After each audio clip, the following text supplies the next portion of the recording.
నమస్తే, మీరు చూస్తున్నది టీసాట్. నేను శ్వేత. ఒక స్పెషల్ ప్రోగ్రామ్ కి స్వాగతం అనే చెప్పాలి.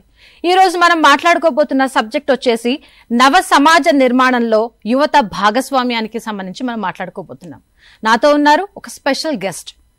సిబిఐ జాయింట్ డైరెక్టర్ గా పనిచేసి జేడీనే ఇంటి పేరుగా మార్చుకున్న వివి లక్ష్మీనారాయణ ఈరోజు స్టూడియోలో ఉన్నారు. అయితే ఈయన గురించి చెప్పాలంటే వివి లక్ష్మీనారాయణ అంటే ఎవరు గుర్తుపట్టకపోవచ్చు. జేడీ లక్ష్మీనారాయణ అంటే గుర్తుపట్టని వారంటూ ఉండరు.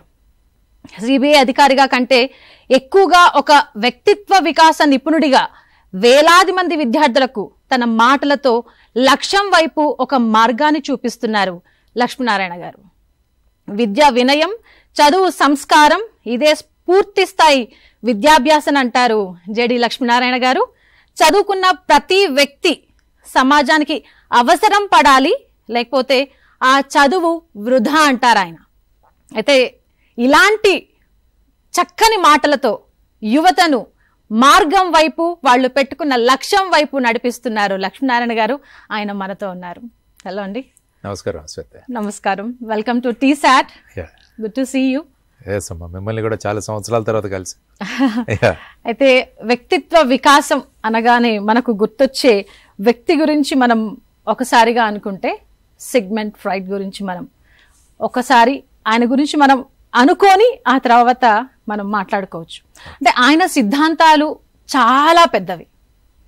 అటువైపు మీరు పయనిస్తూ అంత పెద్ద సిద్ధాంతాలని చాలా సులువుగా ఇప్పుడున్న విద్యార్థులకి అర్థమయ్యే రీతిలో మీరు మీ మాటలతో వాళ్ళ బుర్రల్లోకి ఎక్కే విధంగా మీరు చెప్తున్నారు. మీ మాటల్లో వ్యక్తిత్వ వికాసానికి సంబంధించి సులువైన మార్గంలో చెప్పాలి అని అంటే ఎలా ఎక్స్ప్లెయిన్ చేస్తారు? ఎప్పుడు ఏం చెప్తుంటానంటే, ప్రతి ఒక్కరూ జన్మ తీసుకున్న తర్వాత భగవంతుడు అన్నాడు ఒక వైట్ షీట్ పెడతాడు. ఆ షీట్ను షీట్గానే ఉంచేస్తున్నామా, దానిలో మొత్తం ఏదైనా నింపుతున్నామా? అంటే జన్మ తీసుకుని భూమికి వచ్చిన తర్వాత మనం ఏం చేస్తున్నాం ఈ సమాజానికి అన్నది అందులో మనం రాసే అక్షరాలు. అది ఏమీ చేయకుంటే అది అలాగే తెల్ల కాగితంగానే ఉండిపోతుంది. నేను ఎప్పుడు ఏం చెప్తుంటానంటే విద్యార్థులకి, మీరు ఎలాగైతే పరీక్షల్లో అడిషనల్ షీట్స్ తీసుకుంటుంటారో భగవంతుడు ఇచ్చిన ఒక షీట్తో పాటు ఇంకా అడిషనల్ షీట్స్ కూడా వేయగలగాలి. అంటే మనకు అవకాశం, గొప్ప అవకాశం, మానవ జన్మ ఎత్తడం అన్నది ఒక గొప్ప అవకాశం. అటువంటి అద్భుతమైన అవకాశాన్ని అందరూ గనక సద్వినియోగం చేసుకోగలిగితే ఏమవుతుందంటే మనం ముందుకు వెళతాం. కాబట్టి దానికి ప్రధానంగా కావాల్సింది మనం ఏ విధంగా తయారవ్వాలి, మనల్ని మనం ఏ విధంగా పరిస్థితులకు సన్నిద్ధం అవ్వాలి, ఆర్ మనం ఎలా ప్రిపేర్ అవ్వాలి అన్నది చాలా ముఖ్యమైన విషయం. కాబట్టి దీనికి మనకు సహాయం చేసేది మీ పర్సనాలిటీ డెవలప్మెంట్. ఎందుకంటే చాలామంది ఏమనుకుంటారంటే బార్న్ లీడర్స్ ఉంటారనుకుంటారు. కానీ థియరీలో ఏమొచ్చిందంటే బార్న్ లీడర్స్ ఎవరు ఉండరు. అందరూ కూడా వాళ్ళ కష్టంతో, వాళ్ళ యొక్క కాన్సన్ట్రేషన్తో, వాళ్ళ యొక్క ప్యాషన్తో, డెడికేషన్తో వాళ్ళు లీడర్స్గా ఎదుగుతారు. కానీ ప్రతి ఒక్కరికి అవకాశం. ఈ అవకాశాన్ని ఎంతమంది సద్వినియోగం చేసుకుంటే ఆ దేశాలు అంత ముందుకు వెళతాయి. అందువల్ల ఈరోజు ముఖ్యంగా మనం నవ సమాజ నిర్మాణంలో యువత పాత్ర అని మనం ఏదైతే మాట్లాడుతున్నామో, యువతరాన్ని గురించి మనం ముఖ్యంగా మాట్లాడుతున్నాము. వాళ్ళకి కావాల్సిన పర్సనాలిటీ డెవలప్మెంట్ గురించి కూడా మాట్లాడుకుంటున్నాం మనం. ఎందుకంటే భారతదేశం ఒక గొప్ప స్థానంలో ఉంది. ఇప్పుడు ప్రపంచ దేశాల్లో చూస్తే యువతరం పెద్ద సంఖ్యలో ఉన్నది భారతదేశంలో. మీరు చూసుకుంటే 25 సంవత్సరాల కన్నా తక్కువ వాళ్ళు చూసుకుంటే సుమారుగా 50% మంది భారతదేశ జనాభాలో యువతరం. అదే 35 సంవత్సరాల వరకు తీసుకుంటే 65%. ఇటువంటి అవకాశం దేశాలకు అప్పుడప్పుడు మాత్రమే వస్తుంటుంది. దీన్నే డెమోగ్రఫిక్ డివిడెండ్ అంటారు. This is called demographic dividend.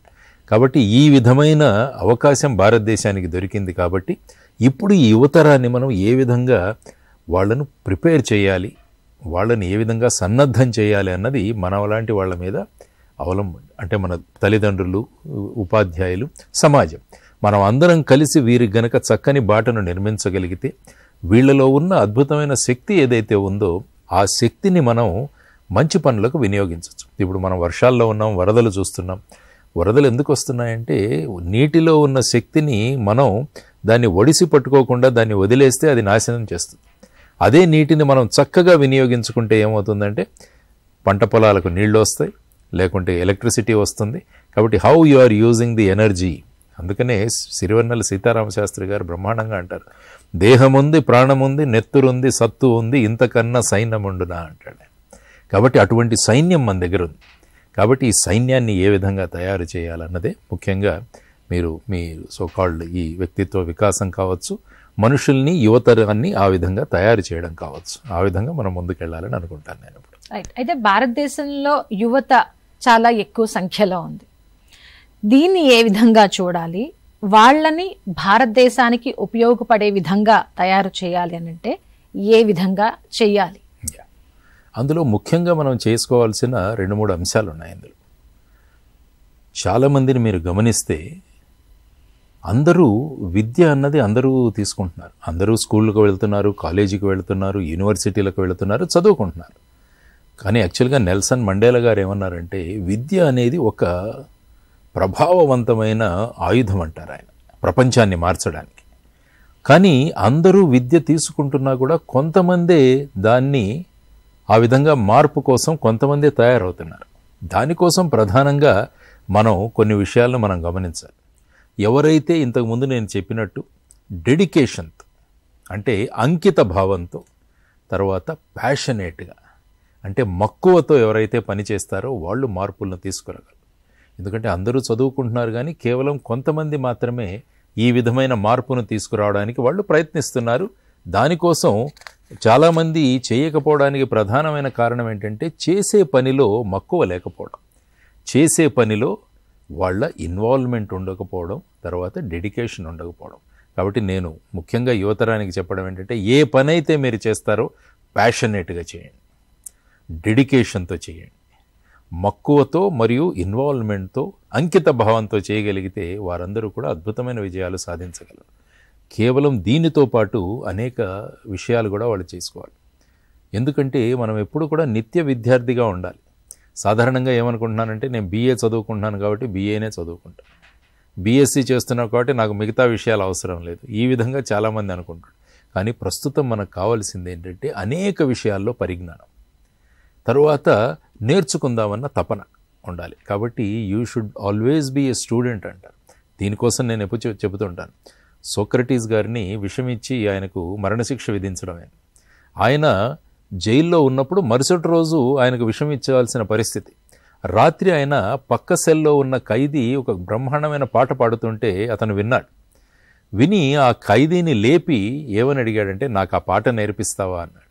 అంటే ఆ ఖైదీ ఏమన్నాడంటే రేపు ఉదయం ఎలాగా మీరు చనిపోతున్నారు, ఇప్పుడు నేర్చుకుని ఏం చేస్తారు అంటే ఆయన అన్నాడు వెళ్ళిపోతూ వెళ్ళిపోతూ ఒక మంచి పాటను నేర్చుకుని వెళ్ళిపోయానన్న ఒక సంతృప్తి నాలో ఉంటుందన్నాడు. దీన్నే రిమైనింగ్ ఏ స్టూడెంట్ ఆల్వేస్ అంటాం. నిత్య విద్యార్థిగా ఉండడం చాలా అవసరం. రెండవది వచ్చేసి పుస్తక పఠనం అన్నది చాలా ముఖ్యమైన విషయం. చాలామంది ఏమనుకుంటారంటే మన టెక్స్ట్ బుక్లు ఇవి చదువుకుంటే చాలు అనుకుంటారు. కానీ యూ షుడ్ గో బియాండ్. అంటే మనకు జీవితానికి ఉపయోగపడేవి, ఎవరైతే ప్రపంచంలో కొన్ని మార్పులు తీసుకొచ్చారో వాళ్ళందరూ కూడా పుస్తకాలు చదివిన వాళ్ళు. ఫర్ ఎగ్జాంపుల్ మీరు అబ్దుల్ కలాం గారు చనిపోయిన తర్వాత ఆయన ఇంటి నుంచి ఏ సామాన్లు బయటకు వచ్చాయంటే ఆయన వేసుకునే 5-6 సూట్లు, 5,000 పుస్తకాలు. అంటే అబ్దుల్ కలాం గారు ఆ విధంగా సమాజాన్ని ప్రభావితం చేశారంటే అందులో ముఖ్యంగా ఉన్నది నిత్య విద్యార్థిగా ఉండడం, ఆ తర్వాత పుస్తక పఠనం, ఆ తర్వాత విద్యార్థులకు ముఖ్యంగా యువతరానికి నేను చెప్పేది ఏంటంటే వీలైనన్ని ప్రదేశాలకు మీరు వెళ్ళే ప్రయత్నం చేయండి. ఎందుకంటే టూరింగ్ వల్ల చాలా విషయాలు మనకు తెలుస్తాయి. ఆ తర్వాత సమాజంలో జరిగే విషయాల పట్ల అభిప్రాయము, స్పందన అన్నది కూడా చాలా ముఖ్యం. అందుకని వివేకానందుల వారు అంటారు ఎప్పుడు, నీ పక్కన జరుగుతున్న విషయాలు నువ్వు చూసినప్పుడు నువ్వు ఏ విధంగా స్పందిస్తున్నావు అన్న దాని మీద నీ భవిష్యత్తు ఆధారపడి ఉంటుందంటాడు. అంటే నా పక్కన ఏం జరుగుతున్నా కూడా నాకెందుకులే. ఈ మధ్య చూస్తుంటాం మనం టీవీలో కూడా, అక్కడ పక్కన ఏదో జరుగుతుంటుంది, అందరూ వాళ్ళు సెల్ఫీలు దిగుతుంటారు, లేకుంటే దాన్ని రికార్డ్ చేస్తుంటారు తప్ప ఆ సంఘటనలోకి వెళ్ళి దాన్ని ఆపే ప్రయత్నం కూడా చేయరు. తర్వాత ముఖ్యంగా కావాల్సింది ఏంటంటే ఒక విజనరీ తత్వం, ఒక దార్శనికత అన్నది కూడా చాలా ముఖ్యం. కాబట్టి చదువు అందరూ చదువుకుంటున్నారు, కానీ ఈ విధంగా ఈ 5 లక్షణాలు ఏవైతే ఉన్నాయో అవి గనుక మనం మనలో పెంపొందింపజేసుకోగలిగితే ఏమవుతుందంటే మనం సమాజానికి ఒక విస్తృత స్థాయిలో మనం మార్చే ప్రయత్నం చేయొచ్చు. అటువంటి యువతరం కావాలి మనకు. కేవలం చదువుకున్న యువతరం మాత్రమే సరిపోదు. ఈ దేశాన్ని మార్చాలంటే, సమాజాన్ని నిర్మించాలంటే, ఒక నవ సమాజాన్ని నిర్మించాలంటే దానితో డెడికేషను, తర్వాత వచ్చేసి ప్యాషనేట్, తర్వాత నేను చెప్పిన ఈ విషయాలు, ఈ విధంగా గనక మనం యువతరాన్ని ప్రోత్సహించగలిగితే, వాళ్ళను గనక సన్నద్ధం చేయగలిగితే ఆ దేశాలు ముందుకు వెళతాయి. జపాన్లో ఒకసారి సునామీ వచ్చినప్పుడు అనేక దేశాలు మేము సహాయం చేస్తామని వచ్చారు. కానీ జపాన్లో ఉన్న యువతరం అంది, మాకు అవసరం లేదు, మా శక్తి మీద మేము నిలబడగలము, మా శక్తి మీద మా దేశాన్ని పునర్నిర్మించుకోగలము అన్నారు. బ్రహ్మాండంగా వాళ్ళు చేసుకోగలిగారు. అది యువతలో మనకు కావాల్సిన కాన్ఫిడెన్స్. అయితే ఈ పట్టుదల లేదంటే ఇంతటి డెడికేషన్ కావాలి అనంటే ముందుగా విద్యా అవకాశాలు మన 2 తెలుగు రాష్ట్రాల్లో ఏ విధంగా ఉన్నాయి? ఇష్టపడి చదువుతున్నారా, కష్టం అంటున్నారా? మీరు వెళుతున్న సభల్లో విద్యార్థులు ఏ విధంగా రియాక్ట్ అవుతున్నారు, ఏం చెప్తున్నారు? సాధారణంగా ఎలాగైపోయిందంటే మన సమాజంలో ఒక మూసపోసిన విధానంలో వెళుతున్నాము. అబ్బాయిలైతే ఈ కోర్స్ తీసుకోవాలి, అమ్మాయిలైతే ఈ విధంగా వెళ్ళాలి అన్నది జనరల్గా మనం సాధారణంగా మీరు చూస్తే స్కూల్స్, కాలేజెస్ చూసినా కూడా మనకు ప్రభుత్వ పాఠశాలలు ఉన్నాయి, ప్రైవేటు పాఠశాలలు ఉన్నాయి. ప్రభుత్వ పాఠశాలలు తీసుకుంటే ఏమవుతుందంటే అవి టీచర్ సెంట్రిక్ ఉంటాయి. అంటే ఒక మంచి టీచర్ కానీ, మంచి హెడ్ మాస్టర్ కానీ ఆ స్కూల్లో ఉంటే ఆ స్కూల్ బ్రహ్మాండంగా పర్ఫామ్ చేస్తుంది. అదే మీరు ప్రైవేట్ స్కూల్కి వచ్చేసరికి ఏమవుతుందంటే అవి పేరెంట్ సెంట్రిక్గా ఉంటుంది. అంటే పేరెంట్స్ ఏం కోరుకుంటున్నారన్న దాని మీద అక్కడ శిక్షణ దొరుకుతుంది. పేరెంట్స్ వాళ్ళ పిల్లలు ఇంజనీర్లు కావాలనుకుంటే అక్కడ కేవలం ఇంజనీరింగ్కు కావాల్సిన విషయాలు మాత్రమే నేర్పించబడతాయి. అదే మెడికల్ కావాలనుకుంటే మెడికల్కి కావాల్సిన విషయాలు వాళ్ళకు నేర్పించబడతాయి. కానీ మనం కావాల్సింది ఏంటంటే స్టూడెంట్ సెంట్రిక్ అన్నది చాలా ముఖ్యం ఎడ్యుకేషన్లో.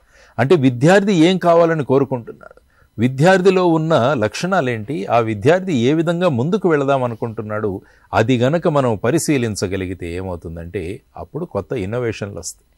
తన ఆలోచన ఏదైతే ఉందో అదే ఆ ఆలోచనకు అనుసంధానంగా ఆ విద్యా విధానంలో గనక ఆ విద్యార్థిని మనం పెట్టగలిగితే అతను హీ విల్ పర్ఫామ్, బ్రహ్మాండమైన విజయాలు సాధించి మన సమాజానికి ఉపయోగపడతారు. లేకుంటే ఏమవుతుందంటే ఓ రొటీన్లో వెళుతున్నాము, పాస్ అవుతున్నాము, ఎగ్జామ్లు, డిగ్రీ తీసుకొస్తున్నాం, బయటకు వస్తున్నాం, ఉద్యోగం వస్తుంది, ఆ తర్వాత రొటీన్ లైఫ్. అంటే మన పేపర్ అన్నది అది వైట్ పేపర్గానే ఉండిపోతుంది. కానీ దీన్ని అక్షరాలతోనూ దీనిని మనం జీవితంలో సాధించిన విషయాలతో దాన్ని నింపాలి అంటే ముఖ్యంగా విద్యార్థులు ఏం కావాలని కోరుకుంటున్నారని దాని ప్రకారం దీన్నే ఓరియంటేషన్ అంటాం. అంటే చిన్నతనంలోనే విద్యార్థులకు ఏ విధంగా కెరియర్ పాత్ మనం నిర్ణయించుకోవచ్చు అన్న ఎక్స్పోజర్ వాళ్ళకు ఉండాలి. ఈ ఎక్స్పోజర్ ఎవరు ఇవ్వాలి? తల్లిదండ్రులు ఇవ్వాలి, చదువుతున్న పాఠశాలల్లో ఇవ్వాలి. ఆ తర్వాత ఆ పిల్లల్లో ఉన్న మక్కువ ఏదైతే ఉందో, ఆ తర్వాత వాళ్లలో ఉన్న లక్షణాలు ఏవైతే ఉన్నాయో దాన్ని. ఫర్ ఎగ్జాంపుల్ నేను చిన్నతనంలో ఉన్నప్పుడు మా హెడ్ మాస్టర్ గారు, మా తెలుగు మాస్టర్ గారు, వీరిద్దరూ మా ఇంటికి వచ్చారు ఒకరోజు. నేను ఆశ్చర్యపోయాను. సార్ వాళ్ళు మన ఇంటికి వెంటనే వాళ్ళని కూర్చోబెట్టి నాన్నగారితో మాట్లాడడానికి వచ్చామన్నారు. ఏమైందంటే వాళ్ళు అన్నారు, మీ అబ్బాయిని మేము గమనిస్తున్నామండి స్కూల్లో, వీడికి లీడర్షిప్ క్వాలిటీస్ ఉన్నాయి, కాబట్టి ఈ పిల్లవాడిని మళ్ళీ ఇంజనీరింగు ఈ విధంగా పంపించకుండా డైరెక్ట్గా డిగ్రీలో చేర్పించేసేయండి, ఆ తర్వాత సివిల్ సర్వీసెస్కి వెళితే బాగుంటుందని నేను 6-7వ తరగతిలో చదువుతున్నప్పుడు వచ్చి వాళ్ళు ఇచ్చిన సలహా. అంటే ఆ కాలంలో ఎలాగుండేదంటే టీచర్లు కూడా విద్యార్థులు ఏ విధంగా ఆలోచిస్తున్నారు, వాళ్ళలో ఉన్న క్వాలిటీస్ ఏంటి అన్నవి చూసి వాళ్లకు మార్గదర్శనం ఇచ్చే ప్రయత్నాలు జరిగేవి. కానీ ప్రస్తుతం ఏమైపోతుందంటే వెళుతున్నారు, వెళ్ళిపోతున్నారు, వచ్చేసారు, ఇయర్ రిజల్ట్స్ డిక్లేర్ చేశాం, ఈ విధంగా individual guidance, individual concentration, individual skill identification ఇవన్నీ కూడా జరగడం. అంటే ఒక విద్యార్థి విజయంలో వాళ్ళ తెలివితేటలు ఏ విధంగా ఉన్నా, గురువుల పాత్ర ఎంత ఉన్నా కూడా తల్లిదండ్రుల పాత్ర గురించి కూడా మనం మాట్లాడుకోవాల్సిన అవసరం ఇప్పుడైతే ఖచ్చితంగా ఉంది. ఎందుకంటే పలానా వాళ్ళు పలానా చేశారు, పలానా విజయం సాధించారు, రేపు మీ పరిస్థితి ఏంటి, నా పిల్లల పరిస్థితి ఏంటి, ఇదే విధంగా ఆలోచిస్తున్నారు. కానీ తల్లిదండ్రుల ఆలోచన విధానంలో మార్పు అనేది మీరు ఎంతవరకు గమనిస్తున్నారు? తల్లిదండ్రులు ప్రథమ గురువులు. వారు మొదట పిల్లలకు ప్రపంచాన్ని పరిచయం చేసేది అమ్మా నాన్నలు. కాబట్టి వారి భూమిక చాలా ముఖ్యమైనది. కానీ ఈ మధ్య ఏమైపోతుందంటే చాలామంది మేము పిల్లల్ని 3 సంవత్సరాలకు స్కూల్లో వేసేస్తున్నాము, కాబట్టి ఇక స్కూల్ యొక్క బాధ్యత అన్నది ఇంట్లో వెళ్ళిపోతుంది. కానీ నేను అనేది ఏంటంటే తల్లిదండ్రులు వాళ్ళ భూమికను స్పష్టంగా వాళ్ళు అక్కడ పాటించగలిగితే ఏమవుతుందంటే విద్యార్థి ఒక పిల్లవాడు కానీ పాప కానీ బ్రహ్మాండంగా ఎదుగుదలకు సాధ్యమవుతుంది. అందువల్ల తల్లిదండ్రుల పాత్ర పిల్లల యొక్క భవిష్యత్తు చాలా ప్రధానమైనది. కాబట్టి గొప్ప గొప్ప వాళ్ళందరి జీవిత చరిత్రలు ఒక్కసారి చదివితే అందులో తల్లిదండ్రుల పాత్ర మనకు స్పష్టంగా కనిపిస్తుంది. మోహన్ దాస్ కరమ్చంద్ గాంధీ నాన్నగారు కరమ్చంద్ గాంధీ గారు ఆ పిల్లవాడు చిన్నతనంలో ఉన్నప్పుడు టేబుల్ మీద శ్రవణ కుమారుడి కథ చూపించారు. ఆ తర్వాత ఆ పిల్లవాడిని సత్య హరిశ్చంద్ర అనే నాటకాన్ని తీసుకువెళ్ళాడు. ఈ రెండు ఎంత ప్రభావం కనిపించిందంటే నేను అమ్మా నాన్నల కోసం నేను కష్టపడాలి, అమ్మా నాన్నలను జాగ్రత్తగా చూసుకోవాలని శ్రవణ కుమారుడి కథ ద్వారా జీవితంలో అబద్ధం అన్నది నేను ఎప్పుడూ చెప్పకూడదన్నది సత్య హరిశ్చంద్ర నాటకం చూసిన తర్వాత ఆయన అలవర్చుకున్నారు. అక్కడ పాత్ర ఎవరిది? తండ్రి పాత్ర. తర్వాత అబ్దుల్ కలాం గారి జీవిత చరిత్ర మీరు ఒకసారి వింగ్స్ ఆఫ్ ఫైర్ చదివితే అందులో వాళ్ళ అమ్మా నాన్నల పాత్రలు ఎంత చక్కగా ఉన్నాయి అన్నది కూడా మీకు తెలుస్తుంది. కాబట్టి జీవితంలో సాధించిన మంచి గొప్ప విషయాలు, సమాజాన్ని ప్రభావితం చేసిన వ్యక్తుల యొక్క జీవిత చరిత్రలు చూస్తే మొట్టమొదటిసారిగా అమ్మా నాన్నల ప్రభావం చాలా ఉంటుంది. అందువల్ల ప్రస్తుత యుగంలో ఇంతకుముందు ఎలాగ ఉండేదంటే జాయింట్ ఫ్యామిలీస్ ఉండేవి. దానివల్ల ఏంటంటే ఇంట్లో పెద్దవాళ్ళు ఉండేవాడు, వాళ్ళకి పిల్లవాళ్ళకి కొన్ని విషయాలు నేర్పించేవాడు. కానీ ఇప్పుడు న్యూక్లియర్ ఫ్యామిలీస్ అయిపోయిన తర్వాత తల్లిదండ్రుల యొక్క బాధ్యత ఇంకా పెరిగింది. మనం తగ్గిపోయింది అనుకోవట్లేదు, బాధ్యత ఇంకా పెరిగింది. కాబట్టి ఏ తల్లిదండ్రులైతే ఈ బాధ్యతను సక్రమంగా నిర్వహిస్తారో వారు ఆ పిల్లవాళ్ళకి ఆదర్శప్రాయులుగా, ఆ పిల్లవాళ్ళు రేపు సమాజాన్ని మార్చే యువతరంగా తయారు చేయడంలో తల్లిదండ్రుల పాత్ర ఉంది. కాబట్టి ఈ కార్యక్రమం ద్వారా తల్లిదండ్రులకు చేస్తున్న విన్నపం అంటే టేక్అవుట్ యువర్ టైం. మీ సమయాన్ని కొద్దిగా పిల్లల కోసం వినియోగించండి. పిల్లలను రకరకాల విషయాల గురించి పరిచయం చేయండి. పరిచయం చేసిన తర్వాత వాళ్ళ నిర్ణయాలు వాళ్లకు వదిలేయండి. తర్వాత ఏంటంటే ముఖ్యంగా ప్రస్తుత కాలంలో తల్లిదండ్రులు చేస్తున్నది ఏంటంటే కంపారిషన్, అంటే పక్క వాళ్ళతో పోల్చడం మొదలు పెడతారు. దానివల్ల ఏమవుతుందంటే ఎప్పుడు ఈ పోల్చడం ద్వారా చాలామంది కుంగిపోతున్నారు. ఎప్పుడు ఈ కంపారిషన్ ఎందుకు? ఎప్పుడు కూడా మన టార్గెట్లు మనమే పెట్టుకోవాలి. సచిన్ తెందుల్కర్ ఎవరి రికార్డో అతను ఓవర్కమ్ చేయడానికి ప్రయత్నం, తను సెట్ చేసిన రికార్డ్నే తనే బ్రేక్ చేస్తాడు. కాబట్టి ఆ విధంగా మనం యువతరానికి ఈ విధమైన అవకాశం కల్పించగలిగితే ఏమవుతుందంటే they will definitely create an impact on the society. నవ సమాజ నిర్మాణంలో వాళ్ళు ఖచ్చితంగా వాళ్ళ భూమిక చక్కగా పాటించగలిగే అవకాశం వాళ్ళకు ఉంటుందన్నది నా అభిప్రాయం. తల్లిదండ్రుల పాత్ర ఈ విధంగా ఉండాలని చెప్పే మీరు ఒక నవ సమాజ నిర్మాణానికి యువత పాత్ర చాలా అవసరమైనప్పుడు ఈ నవ సమాజ నిర్మాణానికి వాళ్లకు బీజం తల్లి ఒడి నుంచే పడాలి అంటే ఏమంటారు? ఎస్, డెఫినెట్గా. ఎందుకంటే మనకు పురాణాలు తీసుకున్నా కూడా, అభిమన్యుడు తీసుకున్నా కూడా అమ్మ ఒడిలోంచి, అమ్మ కడుపులో గర్భంలో ఉన్నప్పటి నుంచే నేర్చుకుంటాం. సో మీరన్నట్టు అమ్మ ఒడి అన్నది చాలా ముఖ్యమైన విషయం. అమ్మ చాలా విషయాలు పిల్లలకు నేర్పిస్తుంది. అమ్మ అంత గొప్ప లీడర్షిప్ ఎక్కడా ఉండదు మనకు. కాబట్టి అటువంటి లీడర్షిప్ నుంచి పిల్లలు నేర్చుకోవాల్సిన అవసరం ఉంది. ఆ అవకాశాన్ని కూడా మనం కల్పించగలిగే పరిస్థితిలో ఉండాలి. కాబట్టి తల్లి భూమిక, అందుకనే మాతృదేవో భవ అన్నాము, తర్వాతే పితృదేవో భవ అన్నాము. మనం పితృదేవో భవ మొదట్లో అనలేదు, ఎందుకంటే అమ్మ మొదటి. సో ఆ విధంగా అమ్మ పాత్ర చాలా ముఖ్యం. కాబట్టి నేను చెబుతున్నది ఏంటంటే అమ్మలు వారి భూమికలను గనక చక్కగా వాళ్ళు నిభాయించగలిగితే, వాళ్ళు గనక ఆ భూమికను చక్కగా నెరవేర్చగలిగితే ఏమవుతుందంటే శివాజీ మహారాజ్ జిజియా మాత ఆ పిల్లవాడికి ఏ విధంగా తీర్చిదిద్దిందని తన ఉదాహరణ గొప్పగా మనకు కనిపిస్తుంది అన్నమాట. సో ఆ విధంగా తల్లుల భూమికలు చాలా ముఖ్యం. సో అమ్మ భూమిక అన్నది ఒక విద్యార్థి కావచ్చు, ఒక యువతరం కావచ్చు, రేపు సమాజంలో వాళ్ళు చూపించే ప్రభావాన్ని ఖచ్చితంగా అమ్మ ఇంపాక్ట్ అన్నది గొప్పగా ఉంటుంది. కాబట్టి మీరు అడిగిన ప్రశ్నకి ఏంటంటే తల్లుల దగ్గర నుంచి చాలా నేర్చుకోవాలి పిల్లలు అన్నది కూడా చాలా ముఖ్యమైన విషయం. సమాజం చుట్టూ ఉన్న సమాజాన్ని కూడా వాళ్ళు అబ్జర్వ్ చేస్తూనే పెరగాలని చెప్పేసి అంటున్నారు. సమాజాన్ని నుంచి కూడా వాళ్ళు చాలా నేర్చుకోవాలంటున్నారు. అయితే వాళ్ళకంటూ ఒక లక్ష్యం ఉంటుంది. ఆ లక్ష్యాన్ని చేరుకోవడానికి ఖచ్చితంగా 1-2 సార్లు విఫలమవుతుంటారు.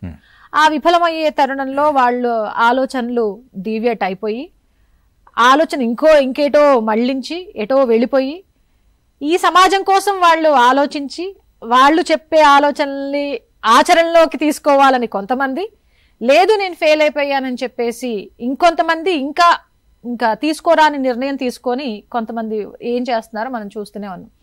ఒక ఇంటర్మీడియట్ 10th 7th చదువుతున్న విద్యార్థులు కూడా ఈ రోజు తల్లిదండ్రుల కోసం అంటూ, సమాజం కోసం అంటూ, వాళ్ళని వాళ్ళు మరిచిపోయి వాళ్ళ కోసం అంటూ జీవించకుండా ఈ సమాజం కోసం జీవిస్తున్న ఈ పరిస్థితుల్ని మీరు ఎలా చూస్తారు అసలు? మీరు అన్నట్టు తల్లిదండ్రులు, ఉపాధ్యాయులు, ఆ తర్వాత సమాజం, ఈ మూడు కూడా చాలా ప్రాముఖ్యమైన పాత్రను వహిస్తాయి. సో సమాజాన్ని చూసుకుంటే కలాం గారు ఒక బ్రహ్మాండంగా రాశారు. యు ఆర్ యూనిక్ అనే పుస్తకంలో ఆయన ఏం చెప్పారంటే, సమాజం ఎలా ఉంటుందంటే ఒక వ్యక్తిని సర్వసాధారణ వ్యక్తిగా చేసే మార్గంలో చాలా బిజీగా ఉంటుంది. ఫర్ ఎగ్జాంపుల్, నేను రాజకీయ రంగంలోకి వెళ్ళే ప్రయత్నం చేస్తుంటే మీకెందుకు సార్, మీకు ఇవి పట్టవు, ఇలాంటివన్నీ కామెంట్ చేస్తుండే. ఎందుకంటే సమాజం ఎలా ఉంటుందంటే ఒక వ్యక్తి ఏదైనా ప్రయత్నం చేస్తుంటే ఆ వ్యక్తిని సర్వసాధారణ వ్యక్తిగా మార్చడానికి ప్రయత్నం చేస్తుంటుంది. కాబట్టి ఆయన ఏమంటారంటే కలాం గారు ఆ పుస్తకంలో, మీరు ప్రతి ఒక్కరూ కూడా ఒక విశిష్టమైన పని కోసం వచ్చిన వాళ్ళు. Whether you want to be that unique person are you want to be an ordinary person, ఇది మనల్ని ప్రశ్న వేసుకోవాలి. అంటే మీరు సర్వసాధారణ వ్యక్తిలాగా అనుకుంటున్నారా, లేకుంటే సమాజాన్ని ప్రభావితం చేసే వ్యక్తిలాగా ఉండాలనుకుంటున్నారా? సమాజాన్ని ప్రభావితం చేసే అవకాశం ప్రతి ఒక్కరికి కూడా ఉంటుంది. కాబట్టి మీరు గనుక సమాజాన్ని ప్రభావితం చేసే వ్యక్తిగా ఉండాలంటే ఆయన ఏమంటారంటే, అలెగ్జాండర్ గ్రహం బెల్ 1906వ సంవత్సరంలో ఆయన ఒక మాట అంటారు. అలెగ్జాండర్ గ్రహం బెల్ ఆయన ఏమంటారంటే, శాశ్వతంగా ఒకే రహదారిపై మీరు ప్రయాణం చేస్తుంటే మిగతా వాళ్ళు ఎక్కడికి వెళ్ళారో మీరు అక్కడికే చేరతారంటారు. సపోజ్ నేను ఇక్కడి నుంచి బయలుదేరాను, అందరూ నడిచే బాటలో వెళితే వారు ఎక్కడికి చేరారో నేను అక్కడికే చేరతాను. కానీ నేను సమాజం మీద ప్రభావితం చూపిస్తూ ఒక యునిక్ పర్సన్గా నేను తయారు కావాలంటే ఈ దారిని వదిలేసి కొద్దిగా పక్క మార్గంలో నడవమంటాడు ఆయన. అప్పుడు నడిచినప్పుడు మీకు అనేక కొత్త విషయాలు తెలుస్తాయి, అనేక కొత్త విషయాలు తెలుస్తాయి. ఆ విషయాలు తెలియడం వల్ల మీకు సమాజంలో ఒక విశిష్టమైన స్థానాన్ని మీరు తీసుకురావచ్చు. కాబట్టి రొటీన్నెస్ నుంచి మనం కొత్త దిశగా వెళ్ళాలి అన్న ఆతృత ఎవరికైతే ఉంటుందో, ఆ విధమైన సంకల్పం ఎవరైతే ఉంటుందో, ఆ విధమైన ప్రయాణం ఎవరైతే చేస్తారో వాళ్ళందరూ కూడా ముందుకు వెళ్ళిన విషయాలు. ఫర్ ఎగ్జాంపుల్, అందరూ ఆలోచించే విధంగా ఆలోచిస్తే పెద్ద కొత్త ఇన్నోవేషన్ ఏమి రాదు. ఫర్ ఎగ్జాంపుల్, న్యూటన్ ముందు కూడా యాపిల్ పళ్ళు కిందే పడుతుండేవి, కానీ ఆయన అడిగాడు ఎందుకు పడుతున్నాయి ఇవి అని. దానివల్ల న్యూటన్స్ థియరీ ఆఫ్ గ్రావిటేషన్ అన్నది మొదలైంది.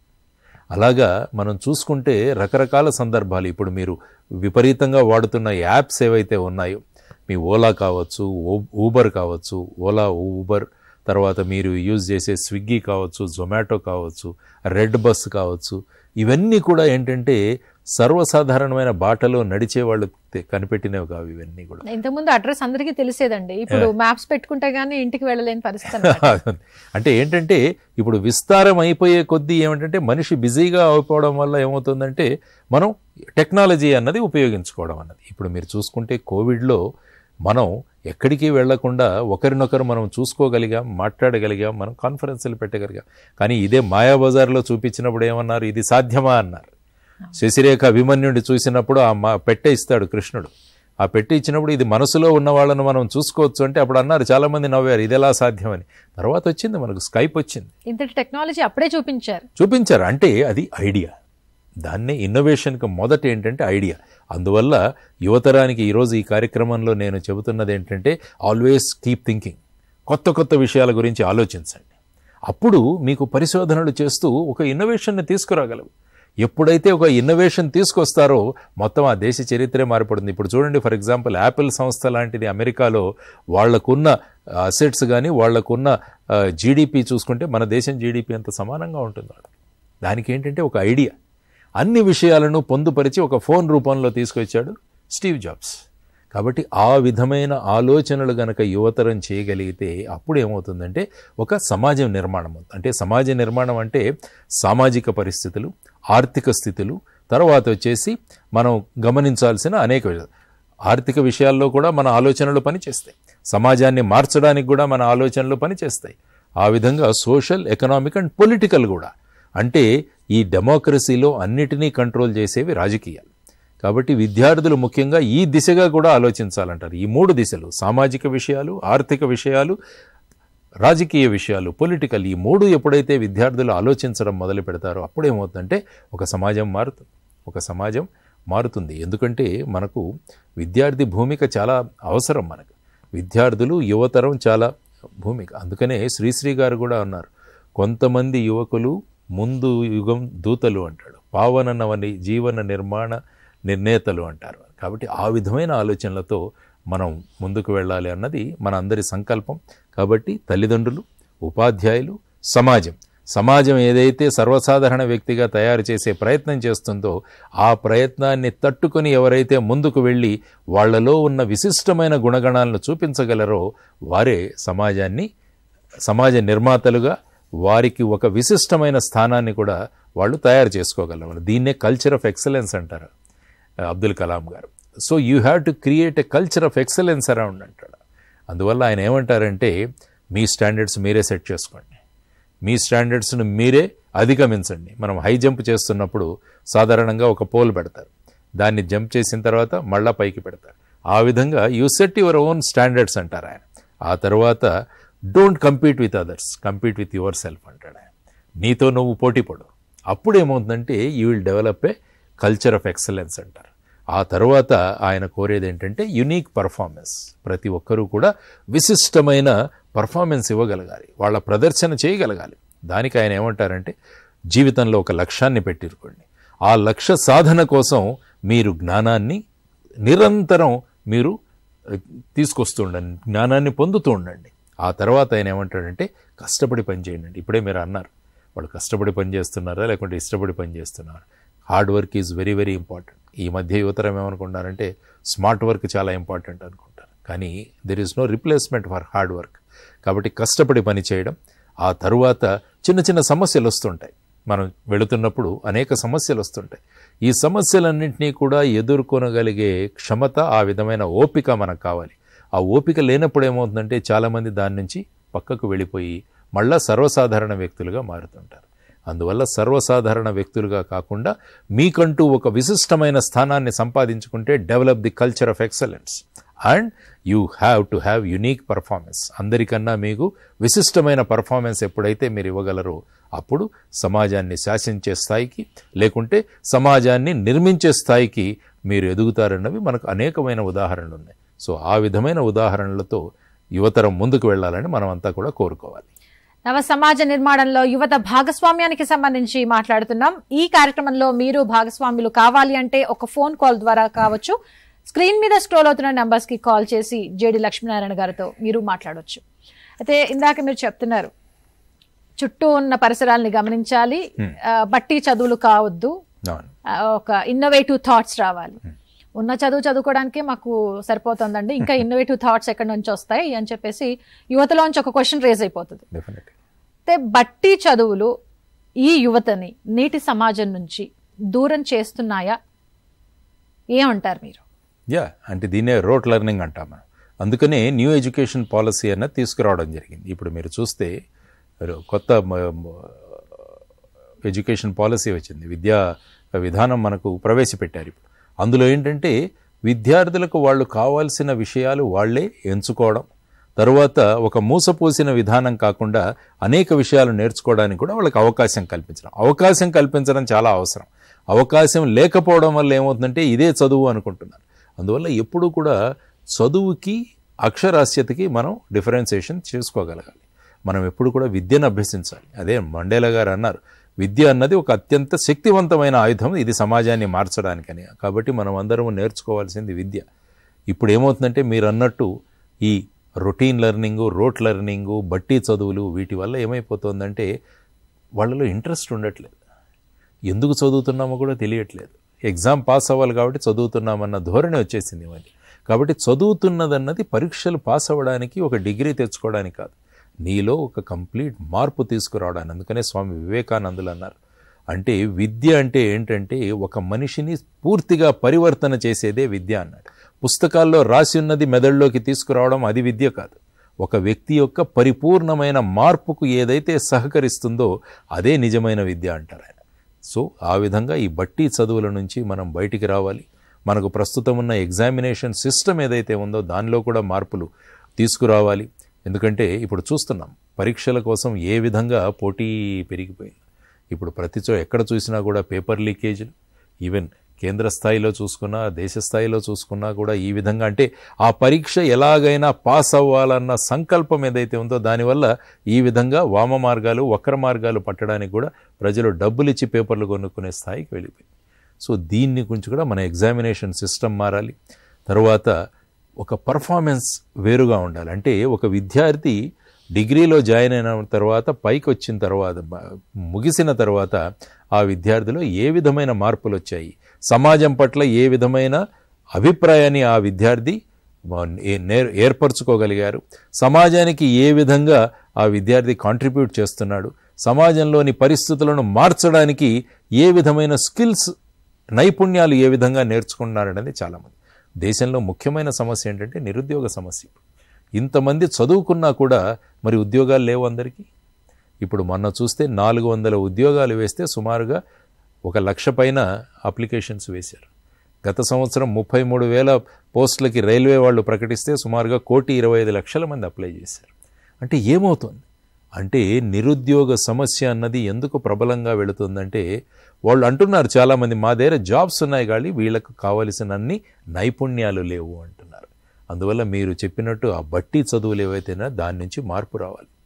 విద్యార్థులలో నైపుణ్యాలను మనం తయారు చేయాలి. వాళ్ళు సమాజానికి ఉపయోగపడే విధంగా వారు ఏదైతే ఉద్యోగాలు కోరుకుంటున్నారో అది ప్రైవేట్ సెక్టర్లో కావచ్చు, ప్రభుత్వ రంగంలో కావచ్చు, దానికోసం కావలసిన నైపుణ్యాలు. అందుకనే నాస్కామ్ అనే సంస్థ ఏమనిందంటే దేశంలో సుమారుగా 18 నుంచి 19 లక్షల మంది ఇంజనీర్లు ప్రతి సంవత్సరం వస్తున్నారు. కానీలో వారిలో కేవలం 15% మాత్రమే కావలసిన నైపుణ్యాలు ఉన్నాయని వాళ్ళు అంటున్నారు. సో ఈ నైపుణ్యాలు అన్నది నేర్పించడం, దానివల్ల ఈ బట్టి చదువుల నుంచి మార్చి నైపుణ్యాలను ఇచ్చే విధంగా మనం గనక విద్యా విధానాన్ని మార్చగలిగామంటే, అందుకనే మీ కొత్త విద్యా విధానంలో ఇదే పెట్టారు. 6వ తరగతి నుంచి ప్రతి ఒక్కరికి కోడింగ్ అన్న విషయాన్ని నేర్పించడం, ఆ తర్వాత వాళ్లకు కావలసిన విషయాలు నేర్చుకోవడం, ఇంజనీరింగ్లో కావాలంటే వారి సబ్జెక్ట్స్తో పాటు ఇతర సబ్జెక్ట్స్ నేర్చుకోవడం, ఏదో యూనివర్సిటీలో ఏదో ఒక సబ్జెక్ట్ ఆ విద్యార్థికి గనక నచ్చితే అక్కడికి వెళ్ళి చేయాల్సిన అవసరం లేదు, ఆ కోర్సులను ఇక్కడే ఉండి చేసుకునే అవకాశాన్ని కల్పించడం, ఇవన్నీ కూడా మార్పులు చేశారు.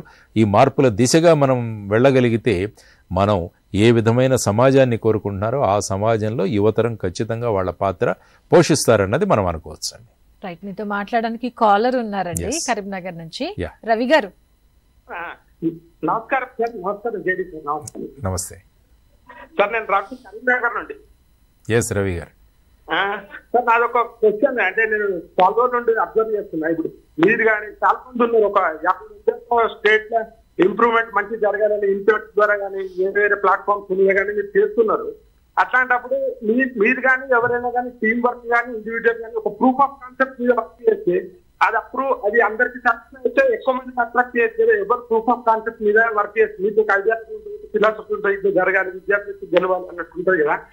జేపీ సార్ కూడా చాలా చెప్తారు, అది ఎడ్యుకేషన్ సిస్టమ్ అట్లుండాలి ఇట్లుండాలి అంటే కానీ ఒక ప్రూఫ్ ఆఫ్ కాన్సెప్ట్ మీద వర్క్ చేసి అది చూపెట్టి ఎక్కువ మందిని అట్రాక్ట్ చేసే అవకాశం ఉంటుంది. దీనిపైన మీ అభిప్రాయం తెలియగలుగుతారా? Thank you. డెఫినెట్లీ రవి గారు. ప్రూఫ్ ఆఫ్ కాన్సెప్ట్ అన్నది చాలా విషయం. అనేక సందర్భాలలో కొన్ని అడ్వైజరీ బోర్డ్స్లో కూడా మేము మా సలహాలు సూచనలు ఇస్తుంటాం. ఆ విధమైన ప్రూఫ్ ఆఫ్ కాన్సెప్ట్ ఇప్పుడు నేను చెప్పినట్టు నేషనల్ ఎడ్యుకేషన్ పాలసీ ఏదైతే ఉందో that is nothing but A proof of concept. వాళ్ళు మొత్తం కస్తూరి రంగన్ గారి ఆధ్వర్యంలో జరిగిన ఈ సంస్థ ఏదైతే ఉందో, ఆ కమిటీ ఏదైతే ఉందో వాళ్ళు నిర్ణయించారు. కాబట్టి సరి అయిన ప్రూఫ్ ఆఫ్ కాన్సెప్ట్తో మనం వెళ్ళగలిగితే అది చాలామందికి ఉపయోగపడుతుంది. ప్రస్తుతానికి మనకు కావాల్సిందే ఇప్పుడు నేను చెప్పిన విధంగా proof of concept is teaching them skills. కావలసిన నైపుణ్యాలు నేర్పించడం అన్నది ఒక ప్రూఫ్ ఆఫ్ కాన్సెప్ట్. దానికోసం ఏం చేయాలన్నది అనేక విషయాలు. For example Atal tinker labs అని తీసుకొచ్చారు. అందులో చాలా మంచి స్కూల్స్లో అటల్ టింకర్ ల్యాబ్స్ అని కేంద్ర ప్రభుత్వం యొక్క సహాయంతో అక్కడ విద్యార్థులలో ఉన్న ఆ నైపుణ్యాలను పెంచడానికి అనేక స్కూల్లో వచ్చాయి. ఇప్పుడు న్యూ ఎడ్యుకేషన్ పాలసీలో మీరు చూస్తే ఆ ప్రూఫ్ ఆఫ్ కాన్సెప్ట్ ద్వారా ఇప్పుడు కోడింగ్ అన్నది నేర్పించాలి. నేను చెప్పిన ఇంతకుముందు విషయాలు చాలా ప్రూఫ్ ఆఫ్ కాన్సెప్ట్లో భాగాలు. కాబట్టి సందర్భానికి అనుసారంగా ప్రూఫ్ ఆఫ్ కాన్సెప్ట్లో నేషనల్ ఎడ్యుకేషన్ పాలసీలో కూడా అనేకమైన సలహాలు కూడా పంపించడం జరిగింది. వాటిలో కొన్నింటిని ప్రూఫ్ ఆఫ్ కాన్సెప్ట్లో కూడా రావడం జరిగింది. మీరు చెప్పిన విషయం కరెక్ట్ రవి గారు. అయితే ఇందాక మీరు చెప్తూ పేపర్ లీకేజ్లు కూడా మీరు ప్రస్తావించారు. అంటే పోటీ పరీక్షలకు ప్రిపేర్ అవుతున్న విద్యార్థులంతా కూడా ఎలాగైనా అందులో పాస్ అవ్వాలి, ఉత్తీర్ణత సాధించాలి, మనం సీట్ సంపాదించాలని ఆలోచనతో అక్కడ వరకు వెళ్ళిపోతున్నారంటే వీళ్ళలో ఆత్మస్థైర్యం లోపిస్తోందా? ఏమవుతోందంటారు అసలు? అంటే ఏమవుతుందంటే ఫర్ ఎగ్జాంపుల్ మీరు తీసుకుంటే మొత్తం భారతదేశంలో సుమారుగా 1,00,000 MBBS సీట్లు ఉన్నాయి. రాసిన వాళ్ళు 24 లక్షల మంది. కానీ భారతదేశంలో డాక్టర్లు ఇంకా చాలామంది కావాలని కోరుకుంటున్నారు. మరి ప్రభుత్వాలు ఆలోచించి ఇంకా ఎక్కువ మందికి ఏ విధంగా మనం ఈ విధమైన డాక్టర్ MBBSలో ఏ విధంగా మనం సీట్లు ఇవ్వచ్చు అని ఆలోచించాలి. అదే మీరు పీజీకి వెళితే సుమారుగా దేశమంతా తీసుకుంటే సుమారుగా 20 నుంచి 25 వేల వరకే పీజీ సీట్లు ఉంటాయి. అంటే ఇంతమంది పాస్ అయిన వాళ్ళకి తక్కువ సీట్లు ఉన్నాయి. ఒకవైపు చూస్తే మెడికల్ మనకు సహాయం లేదు. ప్రతి 1000 మందికి ఎంతమంది డాక్టర్లు కావాలి అంటే మిగతా దేశాల్లోగా మన దేశాల్లో లేరు. ఒకవైపేమో డాక్టర్లు కావాలి, కానీ ఈ నెంబర్ని మనం రెస్ట్రిక్ట్ చేస్తున్నాం. సో వీటన్నిటిని చూసుకుని ఎక్కువ మందికి ఏ విధంగా మనం అవైలబిలిటీ ఉంటుందన్నది తీసుకురావడం, తర్వాత ఈ పరీక్షా విధానంలో కూడా మార్పు తీసుకురావాలి. ఇప్పుడు ఏమైపోయిందంటే ఒకే పరీక్ష, ఆ తర్వాత వచ్చేసి ఈ క్వశ్చన్ పేపర్ ఎక్కడో తయారు చేస్తున్నారు, ఆ తర్వాత ఆ క్వశ్చన్ పేపర్ను ఎలాగైనా పట్టుకొని తీసుకువచ్చి దాన్ని ఒక లాభసాటి వ్యాపారంగా చేసుకునే తత్వాలు కూడా మనకు సమాజంలో ఉన్నాయి. సో వీటన్నిటినీ కూడా తీసుకోవాలంటే ఇప్పుడు ఈ నీట్ పేపర్ లీకేజ్ అయిన తర్వాత అనేక మార్గాలు సూచిస్తున్నారు చాలామంది. ఒక క్వశ్చన్ బ్యాంక్ లాగా తయారు చేయాలి, లేకుంటే దాన్ని ఒక ప్రిలిమినరీ తర్వాత మెయిన్ ఎగ్జామ్ లాగా తయారు చేయాలి. ఎలాగైతే జేఈఈలో మీరు కండక్ట్ చేస్తున్నారో ఒక ఇనిషియల్ టెస్ట్ తర్వాత అడ్వాన్స్ టెస్ట్, ఆ విధమైన మార్పులు తీసుకురమ్మని చూస్తున్నారు. కాబట్టి ఎప్పుడైతే డిమాండ్ ఎక్కువగా ఉంటుందో ఈ విధమైన మార్గాల్లో వెళ్ళడానికి కూడా అవకాశం ఉంటుంది. కాబట్టి ముఖ్యంగా విద్యార్థులకు మనకు చెప్పాల్సిన అవసరం ఏంటంటే కేవలం ఇంజనీరింగు మెడికల్ కాకుండా మిగతా ఫీల్డ్స్లో కూడా చాలా అవకాశాలు ఉన్నాయి అన్నది మనం పిల్లల దగ్గరికి ఓరియంటేషన్లో తీసుకురావాల్సిన అవసరం చాలా ఉంది. కానీ ఈ మధ్య ఏమైపోతుందంటే అవి కాకుండా ఇంట్రెస్ట్ లేకున్నా తల్లిదండ్రుల యొక్క ప్రెషర్ వల్ల, సొసైటీ ప్రెషర్ వల్ల ప్రతి ఒక్కరూ కూడా ఇది రాయాలి అన్న దీనిలో వచ్చేస్తున్నారు. అందువల్ల ఏంటంటే నేను ఇంతకు ఫస్ట్లో చెప్పినట్టు ఆ విద్యార్థి ఏ విధమైన మార్గంలో వెళ్ళాలని కోరుకుంటున్నారన్నది కనుక మనము మొదట్లోనే గనక గమనించగలిగితే, దాన్ని ఐడెంటిఫై చేయగలిగితే, ఆ విధంగా మనం ఓరియంటేషన్ కనుక వాళ్ళకి ఇవ్వగలిగితే ఏమవుతుందంటే వాళ్ళు కూడా they will be satisfied. Unnecessary rat race అన్నది ఏదైతే ఉందో దాని నుంచి కూడా మనం దూరం కావచ్చు. దీని గురించి ప్రభుత్వాలు ఆలోచించాలి.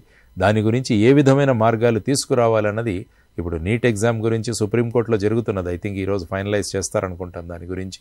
అంటే రీ ఎగ్జామ్ పెట్టాలా లేకుంటే ఆ లీకేజ్ ఎంతవరకు ప్రభావితమైందనేది. కాబట్టి ఇటువంటి సందర్భాలు ఇవ్వకుండా కూడా మన టెస్టింగ్ సిస్టంలో కూడా మార్పులు తీసుకురావాల్సిన అవసరం ఉంది అన్నది నేను అనుకుంటానండి. కాలర్ ఉన్నారండి కరీంనగర్ నుంచి, వైష్ణవి గారు.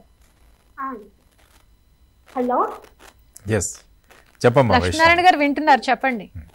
రిజర్వేషన్ కదా, ఫర్ ఎగ్జాంపుల్ 60 మార్క్స్ ఇచ్చిన వరకు జాబ్ వస్తుంది, 90% ఉన్న వాళ్ళకి మ్యాథ్స్ ఉంటుంది కానీ జాబ్ అవ్వట్లేదు కదా. రిజర్వేషన్స్ కి సంబంధించి రిజర్వేషన్ సంబంధించిన విషయాలు జనరల్గా సర్వసాధారణంగా విద్యార్థులలో ఈ మధ్య ప్రధానంగా మాట్లాడుతున్న అంశం రిజర్వేషన్ సిస్టమ్. ఎందుకంటే ఈ రిజర్వేషన్ సిస్టమ్ అన్నది మనం ఒకసారి భారతదేశ చరిత్రను కానీ మన సామాజిక ఆర్థిక విధంగా ప్రజలు ఏ విధంగా వాళ్లకున్న వసతుల నుంచి దూరం అయ్యారో, దానివల్ల వాళ్లకు తగిన వయసులో తగిలైన విద్యను నేర్పించలేకపోవడం వల్ల కొన్ని విశిష్టమైన సమాజాల్లో వాళ్లకు రిజర్వేషన్స్ ఇస్తే తప్ప మిగతా వారితో లాగా వాళ్ళు ఆ ప్రవాహంలో వారితో పాటు వెళ్ళి వాళ్ళు కూడా ఉండలేరన్న ధోరణితో రిజర్వేషన్ సిస్టమ్ అనేది క్రియేట్ చేయడం జరిగింది. సో క్రమక్రమంగా ఈ రిజర్వేషన్ సిస్టంలో కూడా మార్పులు వస్తున్నాయి. ఇప్పుడు ఫర్ ఎగ్జాంపుల్ ఏమన్నారు మీకు, క్రీమీ లేయర్ కాన్సెప్ట్ అన్నది ఒకటి వచ్చింది. అంటే ఓబీసీలో ఉన్న వాళ్ళకి ఎవరైతే ధనవంతులుగా ఉంటారో వాళ్ళ వార్షిక ఆదాయం 8 లక్షల కన్నా పైబడి ఉంటుందో వాళ్ళకి రిజర్వేషన్లు వర్తించవు అన్నది ఒక విధానం తీసుకొచ్చారు. తర్వాత వచ్చేసి ఏంటంటే ఇప్పుడు సెన్సస్ కూడా కండక్ట్ చేస్తున్నారు, జనాభా లెక్కలు, క్యాస్ట్ సెన్సస్ అన్నది కూడా కండక్ట్ చేస్తున్నారు. దాన్ని బట్టి మొత్తం భారతదేశంలో ఏ విధంగా ఎవరెవరు ఏ ఏ సామాజిక వర్గాలు ఎంత సంఖ్యలో ఉన్నాయి, తర్వాత వాళ్ళ ఆర్థిక స్థితిగతులు ఏ విధంగా ఉన్నాయి, దాని తర్వాత వాళ్లకు ఈ విధమైన రిజర్వేషన్లు ఎంత కల్పించాలి అన్న దాని గురించి కూడా మనకు కంటిన్యూస్గా జరుగుతున్నాయి. ఆ తర్వాత మొత్తం రిజర్వేషన్లు కలిపి 50% కన్నా ఎక్కువ ఉండకూడదని ఇందిరా సహానీ కేసులో సుప్రీంకోర్టు చెప్పడం జరిగింది. ఆ తర్వాత మిగతా రిజర్వేషన్ లేని సామాజిక వర్గాలు ఏవైతే ఉంటాయో వారికి అందులో ఉన్న పేదలకు రిజర్వేషన్ కల్పించాలని economically weaker sections EWS system కూడా తీసుకురావడం జరిగింది. అందువల్ల సమాజంలో ఉన్న పరిస్థితులను చూసుకుంటూ సామాజిక ఆర్థిక పరిస్థితులను గమనిస్తూ ఆ తర్వాత విద్యా అవకాశాలను గమనిస్తూ ఈ రిజర్వేషన్ సిస్టంలో కూడా మార్పు వస్తూ ఉంటుంది. సో అందువల్ల ఈ ఆర్థిక విధానాలు అంటే మీకు ఈ క్రీమీ లేయర్ కాన్సెప్ట్ అన్నది రిజర్వేషన్లు అనుభవిస్తున్న ప్రతి వర్గంలో కూడా గనక మనం ఇంట్రడ్యూస్ చేయగలిగితే అప్పుడు ఏమవుతుందంటే కొన్ని సంవత్సరాల తర్వాత ఇక రిజర్వేషన్ అవసరం లేని సమాజాన్ని మనం తయారు చేయవచ్చు అన్నది. అంటే అనేక రకాల ఆలోచనలు ఉన్నాయి. సపోజ్ ఎవరైనా రిజర్వేషన్ తీసుకొని వారు ఒక స్థాయికి వచ్చిన తర్వాత వాళ్ళ పిల్లలకు రిజర్వేషన్లు వర్తించకూడదన్నది కూడా అంటున్నారు. సో ఈ విధంగా మార్పులు చేర్పులతో ఒక సమాజాన్ని ఎలా తయారు చేయాలంటే ఒక స్థాయికి వచ్చిన తర్వాత ఈ రిజర్వేషన్లు ఎవరికి అవసరం లేవు అన్న స్థితికి మనం తీసుకురాగలగాలి. ఆ విధంగా ఆలోచనలు కావాలి. ఆ తర్వాత ఏంటంటే ఓట్ బ్యాంక్ రాజకీయాలకు కూడా రిజర్వేషన్లు వాడుకోకూడదని నేను ఎప్పుడూ అంటాను అనమాట.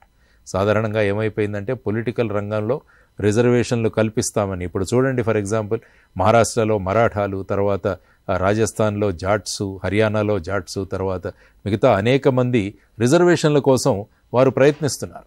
అంటే వీటన్నిటి గురించి కూడా మనం ఆలోచించి ఏ వర్గాలకైతే రిజర్వేషన్ కావాలో వారికే రిజర్వేషన్లు కనిపిస్తూ ఒకసారి రిజర్వేషన్ బెనిఫిట్ తీసుకున్న తర్వాత వారి తర్వాతే వారికి ఇక ఈ రిజర్వేషన్లు వర్తించకుండా చేయగలిగితే ఏమవుతుందంటే నేను చెప్పినట్టు కొన్ని సంవత్సరాల తర్వాత ఇక రిజర్వేషన్ల అవసరం లేని సమాజాన్ని మనం తీసుకురావచ్చు. అప్పటి వరకు ఈ విధానాలు కొనసాగించడం కూడా కరెక్టే. ఎందుకంటే అది అవసరం ఉన్న వారికి మనం ఆ విధంగా ఆదుకుంటూ వాళ్ళను పైకి తీసుకువచ్చి జనరల్ స్ట్రీమ్లో కూడా మనం వాళ్ళను ఇంక్లూడ్ చేయడం అనేది చాలా ముఖ్యమైన విషయం.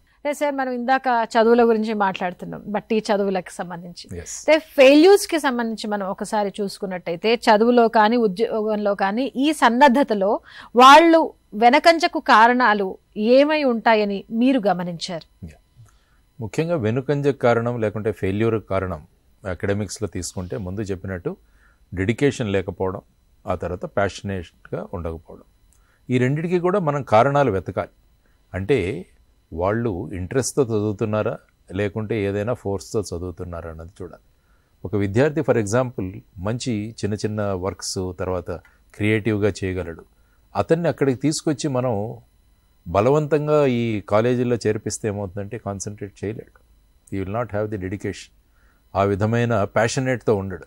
కాబట్టి ఏమవుతుందంటే ఇటువంటి వాళ్ళు ఆ విధంగా ఫెయిల్యూర్ దశగా వెళ్ళే అవకాశం ఉంటుంది. తర్వాత ఏంటంటే డిస్ట్రాక్షన్స్. ఇప్పుడు సమాజంలో చూసుకుంటే అనేక విధమైన డిస్ట్రాక్షన్స్ ఉన్నాయి. ఫర్ ఎగ్జాంపుల్ ముఖ్యంగా ఈ తరం విద్యార్థులను చూడాలంటే సోషల్ మీడియా అన్నది విపరీతంగా వచ్చేసింది ఈ మధ్య. తర్వాత ఈ సెల్ ఫోన్స్ కానీ గ్యాడ్జెట్స్ కానీ ఈ విధంగా ప్రోగ్రామ్స్ తర్వాత రకరకాల ప్రభావాలు వాళ్ళ మీద ఉండడం వల్ల ఈ కాన్సన్ట్రేషన్ అన్నది కూడా తగ్గుతుంది. ఆ తర్వాత డెడికేషన్ అన్నది కూడా తగ్గుతుంది. కాబట్టి మొదట మనం నేర్చుకోవాల్సింది, అందుకనే అన్నాను స్టూడెంట్ సెంట్రిక్ ఎడ్యుకేషన్ సిస్టమ్ రావాలి. అంటే విద్యార్థి దేన్ని కోరుకుంటున్నాడో ఆ విధంగా గనక మనం చూడగలిగితే, ఆ విధంగా గనక మనం ఆలోచించి ఆ విధమైన స్ట్రీమ్లో గనక పెట్టగలిగితే he will work with full of enthusiasm. ఆ విధంగా తన ప్యాషనేట్గా తను వెళ్ళగలడు.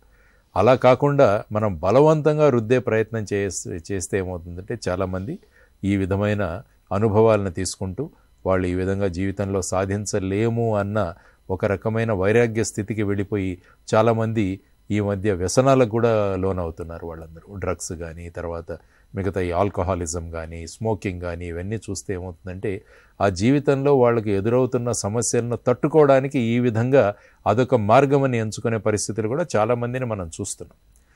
సో ఆ విధంగా కాకుండా ఉండడానికి ఒక ఫెయిల్యూర్ని ఏ విధంగా ట్యాకిల్ చేయాలన్నది కూడా చాలా ముఖ్యమైన విషయం. అందుకనే అబ్దుల్ కలాం గారు చక్కగా అంటారు, ఫెయిల్ అంటే నువ్వు జీవితంలో ఫెయిల్ అయిపోయావని కాదు, it's a first attempt in learning అంటారు ఆయన. FAIL ఫెయిల్ అంటే ఫస్ట్ అటెంప్ట్ ఇన్ లెర్నింగ్. అంటే నేర్చుకుంటున్న విధానంలో నీదొక మొదటి మెట్టు నువ్వు ప్రయత్నించావు. కాబట్టి దానికోసం నువ్వు దాన్ని నిరుత్సాహపడాల్సిన అవసరం లేదు, దానికోసం నువ్వు మళ్ళా ప్రయత్నం చేయాలి అన్నారు. కాబట్టి థామస్ ఆల్వా ఎడిసన్ అన్న ఆయన మనందరికీ ఆయన మార్గదర్శకుడు కాలిచ్చి అనేక ప్రయోగాలు చేస్తూ చేస్తూ చేస్తూ 1000 ప్రయోగాల దాకా చేసి చివరిగా ఈ బల్బు కనిపెట్టగలిగాడు ఆయన. అందువల్ల ఎప్పుడూ కూడా మనం ఎప్పుడైనా అనుకున్న దాన్ని మనం సాధించలేకపోతే అది ఫెయిల్యూర్ అనుకొని దానిలో డిప్రెషన్లోకి వెళ్ళిపోయి కొంతమంది సూసైడ్స్ చేసే పరిస్థితుల్లో కూడా చాలామంది విద్యార్థులు వెళ్తున్నారు. ఈ మధ్య ఎగ్జామ్ పాస్ అవ్వలేదని, ఇంట్లో తిట్టారని. ఈ విధంగా అదంతా ఏమవుతుందంటే ఒక మానసిక బలహీనతకు అదొక దారి. అందువల్ల మనకు ఇంకొకటి నేర్చుకోవాల్సిందంటే విద్యార్థులను వాళ్ళు మానసికంగా దృఢంగా ఉండేటట్టు కూడా వాళ్ళని తయారు చేయాలి. అంటే వాళ్ళని ఎక్స్పోజ్ చేయాలి అనేకమైన పరిస్థితులకు, అనేక విషయాలని వాళ్ళు నేర్చుకోగలగాలి. అందుకని నేను అన్నాను, పుస్తకాలు చదవడం చాలా ముఖ్యమైన విషయం. ఇప్పుడున్న సిస్టమ్ కానీ వాళ్ళు చదివే చదువులు కానీ వాళ్లకు అంతటి ధైర్యాన్ని ఇవ్వట్లేదంటారా? సమాజంలో వాళ్ళ ఇంట్లో ఉన్న సమస్యల్ని వాళ్లకు వాళ్ళు సాల్వ్ చేసుకునే ధైర్యాన్ని ఇవ్వట్లేదని అంటారా? అంటే ఏమవుతుందంటే మనం ఇప్పుడు ప్రస్తుత విధానం కేవలం పుస్తకాలకు మాత్రమే పరిమితం చేస్తాం. వాళ్ళు ప్రాక్టికల్ నాలెడ్జ్ అన్నది చాలా తక్కువ. అదే మీరు అమెరికాకు వెళ్ళి చూడండి, వాళ్లకు ప్రాక్టికల్ విషయాలు చాలా నేర్పిస్తారు చదివేటప్పుడు. దానివల్ల ఏమవుతుందంటే వాళ్ళలో ధైర్యం పెరుగుతుంది. ఫర్ ఎగ్జాంపుల్ మీరు అక్కడికి వెళ్ళి చూస్తే వాళ్ళు సమ్మర్ వెకేషన్లో వాళ్ళు వాళ్ళ స్వాధారితంగా వాళ్ళు సంపాదించాలి. వాళ్ళు వెళ్ళి పెట్రోల్ పంప్లో పనిచేస్తారు, లేకుంటే బుక్ షాప్లో పనిచేస్తారు, లైబ్రరీస్లో పనిచేస్తారు. అప్పుడు ఏమవుతుందంటే డిగ్నిటీ అన్న లేబర్ అన్న విషయం వాళ్ళకి తెలుస్తుంది. అంటే కష్టపడితే ఎలా ఉంటుందన్న ఒక తత్వం తెలుస్తుంది. ఆ తర్వాత వచ్చేసి అర్నింగ్ వైర్ లెర్నింగ్ అన్నది కూడా ఒక కాన్సెప్ట్. చదువుతున్నప్పుడే సంపాదించాలన్నది కూడా ఒక కాన్సెప్ట్ అక్కడ ఉంటుంది మనకి. ఫర్ ఎగ్జాంపుల్ దాన్నే ఇప్పుడు ఢిల్లీలో వాళ్ళు మొదలుపెట్టారు బిజినెస్ బ్లాస్టర్స్ అని చెప్పేసి. ప్రభుత్వ పాఠశాలలో ఢిల్లీ ప్రభుత్వం తెచ్చింది. అంటే ప్రతి విద్యార్థికి 2,500 రూపాయలు ఇచ్చి బిజినెస్ ఐడియాస్ అన్నవి డెవలప్ చేయాలి. అప్పుడు ఏమవుతుందంటే వాళ్ళలో ఉన్న క్రియేటివిటీ ఏదైతే ఉందో దాన్ని ఉపయోగించుకోవడానికి ఒక అవకాశాన్ని వాళ్ళకి కల్పించాలి. లేకుంటే ఏమవుతుందంటే ఎంత క్రియేటివిటీ ఉన్నా కూడా ఫైనల్గా ఆ పుస్తకాలు, ఆ ఎగ్జామినేషన్స్, ఆ గ్రేడ్లు, మార్కులు వీటికే వాళ్ళను పరిమితం చేయడం వల్ల ఏమవుతుందంటే ఒక రకమైన టెన్షన్ ఉంటుంది. నా దగ్గర ఇంత క్రియేటివిటీ ఉంది కానీ నేను దాన్ని ఉపయోగించలేకపోతున్నాను అన్నది కూడా. అందువల్ల ఏంటంటే education should always be practical ఓరియంటెడ్గా ఉండాలి. డిగ్నిటీ ఆఫ్ లేబర్ తో పాటుగా ఒక అవమానాన్ని అలాగే ఒక పొగడ్తను తట్టుకునే స్థైర్యం యువతలో వస్తుంది. కానీ అమెరికా లాంటి డెవలప్డ్ కంట్రీస్ లో వాళ్ళ జీవన విధానం వాళ్ళు అలవర్చుకున్నారు. కానీ మన దగ్గర అలాంటి పరిస్థితులు ఉన్నాయా? ఇప్పుడు మీరు చూస్తున్న ఈ యువత అలాంటి పరిస్థితులకి అలవాటు పడడానికి సిద్ధంగా ఉన్నారా? అందుకనే వాటిని గమనించే మన నేషనల్ ఎడ్యుకేషన్ పాలసీలో ఫర్ ఎగ్జాంపుల్ మీరు ఇంజనీరింగ్ చేస్తున్నారు, డిగ్రీ చేస్తున్నారు, ఫస్ట్ ఇయర్ నుంచి మీరు వెళ్ళిపోతే మీకు ఒక సర్టిఫికేట్ ఇస్తారు. సపోజ్ నాకు ఒక ఉద్యోగం వచ్చింది, నేను డిగ్రీ చేస్తున్నాను, ఫస్ట్ ఇయర్ అయిపోయింది, నేను వెళ్ళి సర్టిఫికేట్ తీసుకుని వెళ్ళి ఆ ఉద్యోగం చేసుకొని మళ్ళీ ఎప్పుడైనా కావాలంటే మళ్ళీ వచ్చి నేను చేయొచ్చు. సో ఆ విధమైన ఫ్లెక్సిబిలిటీ అన్నది ఇప్పుడు తీసుకురావడం జరిగింది. ఇంతకుముందు ఎలా ఉండిందంటే ఒక వాటర్ టైట్గా ఉండేది, నువ్వు ఇలా చేస్తేనే ఇది అవుతుంది అన్న. వాటర్ టైట్ వల్ల ఏమవుతుందంటే చాలామందిలో ఈ విధమైన ఫ్రస్ట్రేషన్స్ వస్తాయి. నాకు ఒక అవకాశం ఎక్కడైనా ఉంది, ఒక ఫర్ ఎగ్జాంపుల్ మంచి డిజైనర్ ఉంటాడు, వెబ్ డిజైనర్, ఆ వెబ్ డిజైనర్ చదువుకుంటున్నాడు, ఒక మంచి అవకాశం వచ్చింది వెళ్ళడానికి. కానీ ఇంతకు ముందున్న సిస్టంలో ఏంటంటే నేను మానేయాలంటే ఇంకా నాకు డిగ్రీ రాదు అన్న భావన ఉండేది. కానీ ఇప్పుడు ఏమవుతుందంటే మీరు ఫస్ట్ ఇయర్లో వెళ్ళిపోతే సర్టిఫికేటు, సెకండ్ ఇయర్లో వెళ్ళిపోతే డిప్లొమా, 3 సంవత్సరాలు పూర్తి చేస్తే డిగ్రీ, ఇంకా మీరు నేర్చుకోవాలంటే 4 సంవత్సరాలు పనిచేస్తే మీకు ఆనర్స్ కూడా ఇస్తారు, ఆనర్స్ డిగ్రీ. ఆ విధమైన మార్పులు తీసుకురావడం జరిగింది. అందువల్ల ఏంటంటే బయట ప్రపంచాన్ని మనం గమనిస్తూ తర్వాత మనం ఈ చదువుకుంటూ మన అభిరుచులకు ఆధారంగా మనం ఎక్కడైనా పని చేసుకునే అవకాశం కూడా ప్రస్తుతం ఉన్న విధానంలో తీసుకురావడం జరిగింది. అందువల్ల ఏంటంటే మీరు అన్నట్టు విద్యార్థులను ఈ విధంగా కొత్త వాటిని ఎక్స్పోజ్ చేస్తూ తరువాత వాళ్ళు ఏ విధమైన అవమానకర పరిస్థితులలో కూడా ఉండకుండా వాళ్ళకొక స్థైర్యాన్ని ఇవ్వడానికి ఈ మధ్య సాఫ్ట్ స్కిల్స్ అన్నవి కూడా ఇంట్రడ్యూస్ చేశారు మన దాంట్లో. సాఫ్ట్ స్కిల్స్ అంటే మీరు చదువుకుంటూనే మీలో ఉన్న అనేక నైపుణ్యాలు, ఫర్ ఎగ్జాంపుల్ ఏ విధంగా కమ్యూనికేట్ చేయాలి, మీకున్న హాబీస్ ఏవైతే ఉన్నాయో వాటిని పర్ష్యూ చేసుకుంటూ మీరు ఏ విధంగా ముందుకు వెళ్ళాలన్న దానికి కూడా చాలా ఆపర్చునిటీస్ క్రియేట్ చేస్తున్నారు. సో వీటన్నిటి గురించి మనకు విద్యార్థులకు ఎక్స్పోజర్ క్రియేట్ చేయడం చాలా అవసరం. లేకుంటే ఏమవుతుందంటే చదువు అంటే మీరు చదువుకోవడం, తర్వాత ఉద్యోగం సంపాదించడం ఇంతవరకే పరిమితం అవుతుంది. కానీ యాక్చువల్గా మనం చూసుకుంటే మన కేపబిలిటీస్కి కావాల్సిన అవకాశాలు చాలా ఉన్నాయి. వాటన్నిటినీ కూడా మనం వాళ్ళకు అందజేసే విధానంలో మన విద్యా విధానం ఉండాలి.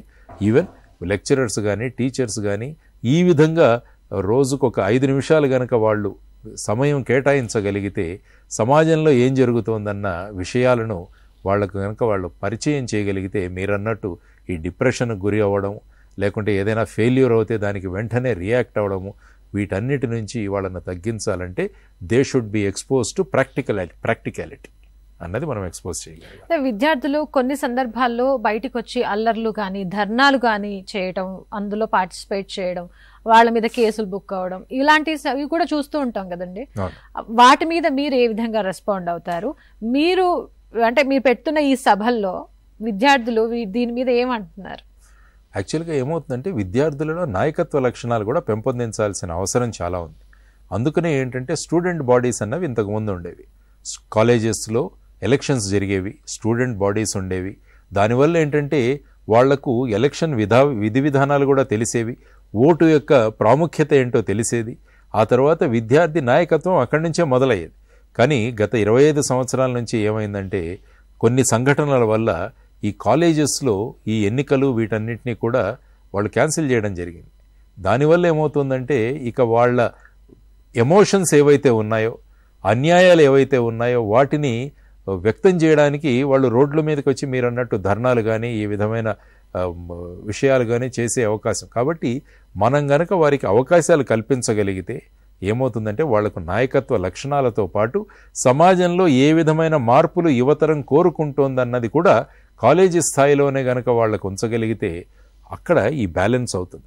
లేకుంటే ఏమవుతుందంటే మీరు అన్నట్టు ఫర్ ఎగ్జాంపుల్ ఇప్పుడు చూస్తున్నాం ఎగ్జామినేషన్స్ పోస్ట్పోన్ చేయాలని చెప్పేసి మనకు అనేక రోజుల నుంచి ధర్నాలు జరుగుతున్నాయి. సిలబస్ సరిగా లేదు, లేకుంటే టైం సరిగా లేదు, ఇవన్నీ. కానీ ఈ విద్యార్థుల యొక్క అభిప్రాయాలను తెలుసుకోవడానికి ఒక ఫోరం అన్నది లేకుండా పోయింది మనకు. లేకుంటే ఏమవుతుందంటే కాలేజీల్లో ఈ స్టూడెంట్స్ యూనియన్ అన్నవి అవి ఈ విధమైన విద్యార్థి అభిప్రాయాలను ప్రభుత్వం వరకు తీసుకువెళ్ళడానికి ఉపయోగపడేవి. అందువల్ల ఈవెన్ యూజీసీ అనేక విద్యా సంస్థలకు రాసింది మీ కాలేజెస్లో స్టూడెంట్ బాడీస్ని ఏర్పాటు చేయండి అని కూడా చాలామంది, ముఖ్యంగా మన తెలుగు రాష్ట్రాల్లో ఇంతవరకు ఆ విధమైన మార్పు తీసుకురాలేదు. అంటే రాజకీయ పార్టీల యొక్క ప్రమేయం లేకుండా ఈ విద్యార్థి స్టూడెంట్ బాడీస్ అన్నవి కనుక మనం ఏర్పాటు చేయగలిగితే ఏమవుతుందంటే విద్యార్థులకు మీరు అన్నట్టు లీడర్షిప్ క్వాలిటీసు, ఆ తర్వాత వాళ్ళ అభిప్రాయాన్ని వ్యక్తీకరించి ఈ విధమైన పరిస్థితులు రాకుండా మనం ప్రభుత్వాలు కూడా చర్యలు తీసుకునే అవకాశం ఉంటుంది అనమాట. లేకుంటే ఏముందంటే ఇవి చేయాల్సిందే, ఇంకేం చేస్తారు మరి. లీడర్షిప్ క్వాలిటీస్ గురించి మనం మాట్లాడుకున్నాం కాబట్టి ఒక విద్యార్థికి ఒక ఫ్రెండ్షిప్ అనేది కూడా చాలా వరకు చాలా మంచి చేస్తుంది, చెడు కూడా చేస్తుంది. మంచి సాంగత్యం ఎంతవరకు ఉపయోగపడుతుంది అంటారు? సాంగత్యం అన్నది చాలా, అందుకనే అంటారు you tell me your friends, I will tell you who you are. మీ మిత్రులు ఎవరో చెప్పండి, నేను మీరెవరో చెబుతానంట. You tell me which books you read, then I will tell you who you are. మీరు చదివే పుస్తకాలు ఏంటో చెప్పండి, దానివల్ల మీరేంటో చెబుతారు అని అంటుంటారు. అందువల్ల ఏంటంటే సాంగత్యం అన్నది చాలా ముఖ్యం, ఫ్రెండ్షిప్స్ అన్నవి కూడా చాలా ముఖ్యం. అందుకనే నేను చాలా చోట్ల విద్యార్థులకు చెబుతుంటాను, ఎవరి వల్ల అయితే మీ విలువ పెరుగుతుందో వారు నిజమైన స్నేహితులు, ఎవరి వల్ల అయితే మీ విలువ తగ్గిపోతుందో అటువంటి స్నేహాలు మీరు చేయకండి అన్నది చాలా ముఖ్యమైన విషయం. అందుకనే ప్రస్తుతం సోషల్ మీడియాలో వర్చువల్ ఫ్రెండ్షిప్స్ అనేవి కూడా చాలా ఎక్కువైపోయాయి. అంటే ఆ ఎదుటి వ్యక్తి ఎవరో తెలియదు కానీ మేము ఫ్రెండ్స్ అయిపోతుంటాం సోషల్ మీడియాలో. ఫేస్బుక్ ఫ్రెండ్స్ అంటారు, లేకుంటే ఇంకొక ఫ్రెండ్స్ అంటారు. వాళ్ళు ఎవరో తెలియదు, వాళ్ళు ఏ ప్రాంతానికి ఉన్నవాళ్ళో తెలియదు, వాళ్ళు ఎవరో కూడా తెలియదు. కానీ ఇటువంటి పరిచయాలను పెంచుకుంటూ చాలామంది కష్టాల్లో పడిన వాళ్ళు కూడా చాలామంది ఉన్నారు. ముఖ్యంగా అమ్మాయిలు చాలామంది కష్టాల్లో ఉన్న పరిస్థితులు మనం చూసాం. ఎవరో ఫ్రెండ్షిప్ అని వెళ్ళి ఫైనల్గా వారు ఎవరో తేలి ఫైనల్గా వాళ్ళని ఏదో మార్గాల్లో వాళ్ళని తీసుకువెళ్ళడానికి ప్రయత్నించిన కేసులు కూడా చాలా వస్తుంది. అందువల్ల ఏంటంటే అందుకనే ఒక చోట చెప్పాను నేను, ఫేస్బుక్లో 1000 మంది మిత్రులు కాదు, మన ఫేస్ను ఒక బుక్ లాగా చదివే వాళ్ళు ఒక 4 మిత్రులు ఉంటే చాలు అని చెప్పాను నేను. So better to have 4 friends who can read your face like a book instead of having 1000 friends on your Facebook అని చెప్పాను. దానివల్ల ఏమవుతుందంటే మంచి సాంగత్యాలు చేయండి, ఎవరి వల్ల అయితే మీ విలువ పెరుగుతుందో అటువంటి సాన్నిహిత్యాలు, అటువంటి స్నేహం మీరు చేసుకుంటూ వెళ్ళగలిగితే ఏమవుతుందంటే ఒక గొప్ప మార్గంలో మనం అంతా వెళ్ళగలం. లేకుంటే ఏమవుతుందంటే ఈ మధ్య అనేక సంఘటనలు చూస్తున్నాం మనం. ఏదో చేయాలని పోయి నిన్నటికి మొన్న ఐ థింక్ ఏదో స్టంట్లు చేయబోయి ఒక పిల్లవాడు ఎవరో చనిపోయాడని నేను చదివాను, ఆ మోటార్ బైక్ స్టంట్స్ అనేవి. తర్వాత ఈ రీల్స్ అని ఏవో చేస్తూ ప్రమాదకరమైన సంఘటనలో ఇరుక్కున్న వాళ్ళు కూడా చాలామంది ఉన్నారు. తర్వాత దుర్భాషలాడే వాళ్ళని చూసాం, ఎందుకంటే మాకు యూట్యూబ్లో ఎక్కువ వ్యూస్ కావాలని చెప్పేసి అనేక అపశబ్దాలు మాట్లాడే వాళ్ళని కూడా చూసాం వాళ్ళందరినీ కూడా. సో ఈ విధమైన పరిస్థితులు ఉన్నప్పుడు స్నేహితులను సెలెక్ట్ చేసుకోవడం అన్నది చాలా ముఖ్యమైన విషయం. పరిమిత స్నేహాలు చేస్తూ, మంచి స్నేహాలు చేస్తూ, మన జీవితంలో వారి ఉపయోగం ఉంటుందనుకున్న స్నేహాలు చేస్తూ మనం ముందుకు వెళితే ఏమవుతుందంటే మన జీవనం చక్కగా ఉంటుంది. ఆ విధంగా ఇది చాలా ముఖ్యమైన విషయం విద్యార్థుల్లో. అయితే ఇప్పుడు మనం ఈ టెక్నాలజీ విపరీతంగా పెరిగిపోయింది. అది మంచికి చెడుకి రెండు మార్గాలకి అదే కారణం అవుతాం. వితౌట్ టెక్నాలజీ మనం అసలు మన డేని స్టార్ట్ చేయలేకపోతున్నాం, ఎండ్ చేయలేకపోతున్నాం. బాడీలో సెల్స్ ఏ విధంగా ఉందో మన సెల్ ఫోన్ ఆ విధంగా అయిపోయింది. సెల్ ఫోన్ ప్రభావం విద్యార్థుల మీద ఎంతవరకు ఉంటుంది? మీరు అన్నట్టు టెక్నాలజీ అన్నది మనము అనుసరించాలి. There is no doubt. టెక్నాలజీని పక్కకు పెట్టేసి మనం దూరంగా ఉండలేం. మారుతున్న టెక్నాలజీతో మనం ఏ విధంగా దాన్ని ఉపయోగించుకోగలం అన్నది కూడా మనం ఆలోచించాల్సిన అంశం. అందుకని చాలా చోట్ల చెబుతున్నాను, ఒక కత్తిని తీసుకుని అమ్మకిస్తే చక్కగా కూరగాయలు తరుగుతుంది అమ్మ. అదే కత్తిని ఒక డాక్టర్కి ఇస్తే బ్రహ్మాండంగా సర్జరీలు చేస్తాడు. అదే కత్తిని ఒక క్రిమినల్కి ఇస్తే వాడు ఈ విధంగా క్రైమ్స్ చేయడానికి ఉపయోగిస్తాడు. కత్తి ఒకటే, దాన్ని ఎలా ఉపయోగిస్తున్నారన్న దాని మీద ఆధారపడి ఉంటుంది. సో టెక్నాలజీ కూడా అంతే. ఈ టెక్నాలజీని మనం ఏ విధంగా ఉపయోగిస్తున్నాం. ఇప్పుడు చూస్తే చాలామంది రోజుకు సుమారుగా 15 గంటలు ఫోన్లోనే ఉంటారు. కానీ ఆ ఫోన్లో దేని మీద ఉంటున్నాం అన్న దాని మీద మన భవిష్యత్తు ఆధారపడి ఉంటుంది. ఆ ఫోన్లో టైంపాస్ కానీ లేకుంటే ఇతర అనవసర విషయాలు కానీ చూడరాని విషయాలు కానీ చూసుకుంటూ వెళితే మన జీవనం అంధకారంలో పడిపోతుంది. అదే టెక్నాలజీని మనం చక్కగా వినియోగించుకుంటూ కనుక ముందుకు వెళుతుకెళితే దాన్ని ముందుకు వెళ్తాం. ఎందుకంటే ఇప్పుడు చాలామంది స్కూల్స్లో కాలేజెస్లో కూడా వాళ్ళ మెసేజెస్ కానీ వాళ్ళ పర్ఫార్మెన్స్ కానీ ఇవన్నీ కూడా మీకు ఫోన్స్ ద్వారానే తెలియజేస్తుంటారు. కాబట్టి it has become a necessary evil. మన దగ్గర ఉండాల్సిందే అది. కానీ దాన్ని ఏ విధంగా మనం ఉపయోగించుకుంటున్నాం అన్న దాని మీద ఆధారపడి ఉంటుంది. దానివల్ల సెల్ ఫోన్ గురించి కూడా పిల్లలకు ముఖ్యంగా బ్రీఫ్ చేయడము, ఆ తర్వాత దాని ప్రభావాలు ఎంత ఉపయోగించడం. చాలామంది పిల్లలు నేను అడిగినప్పుడు ఏం చేస్తారంటే మా తల్లిదండ్రులే ఎన్నిసార్లు ఉపయోగిస్తున్నారు కాబట్టి మేము కూడా ఉపయోగిస్తాం. కాబట్టి తల్లిదండ్రులు కూడా ఈ విషయాల పట్ల వాళ్ళకు అవగాహన కల్పించడం. ఆ తర్వాత చాలామంది ఏం చేస్తున్నారంటే ఈ సెల్ ఫోన్లు పిల్లలకి ఇచ్చేస్తుంటే వాళ్ళు మమ్మల్ని విసిగించర్లే అనుకుంటున్నారు. కానీ ఆ సెల్ ఫోన్లో వాళ్ళు ఏం చూస్తున్నారన్న దాని మీద ఆధారపడి ఉంటుంది. భోజనం చేయాలంటే కూడా అది ఇవ్వాల్సిందే. అందుకని నేను ఒక చోట చెప్పాను, మొన్న ఒక చోట ఉయ్యాల్లో వేసే ఫంక్షన్కి వెళితే అంతకుముందు పిల్లలు ఇలా చేతులు తిప్పుకుంటూ ఉండేవాళ్ళు చిన్నపిల్లలు. కానీ ఈ మధ్య ఇలా అంటున్నారు.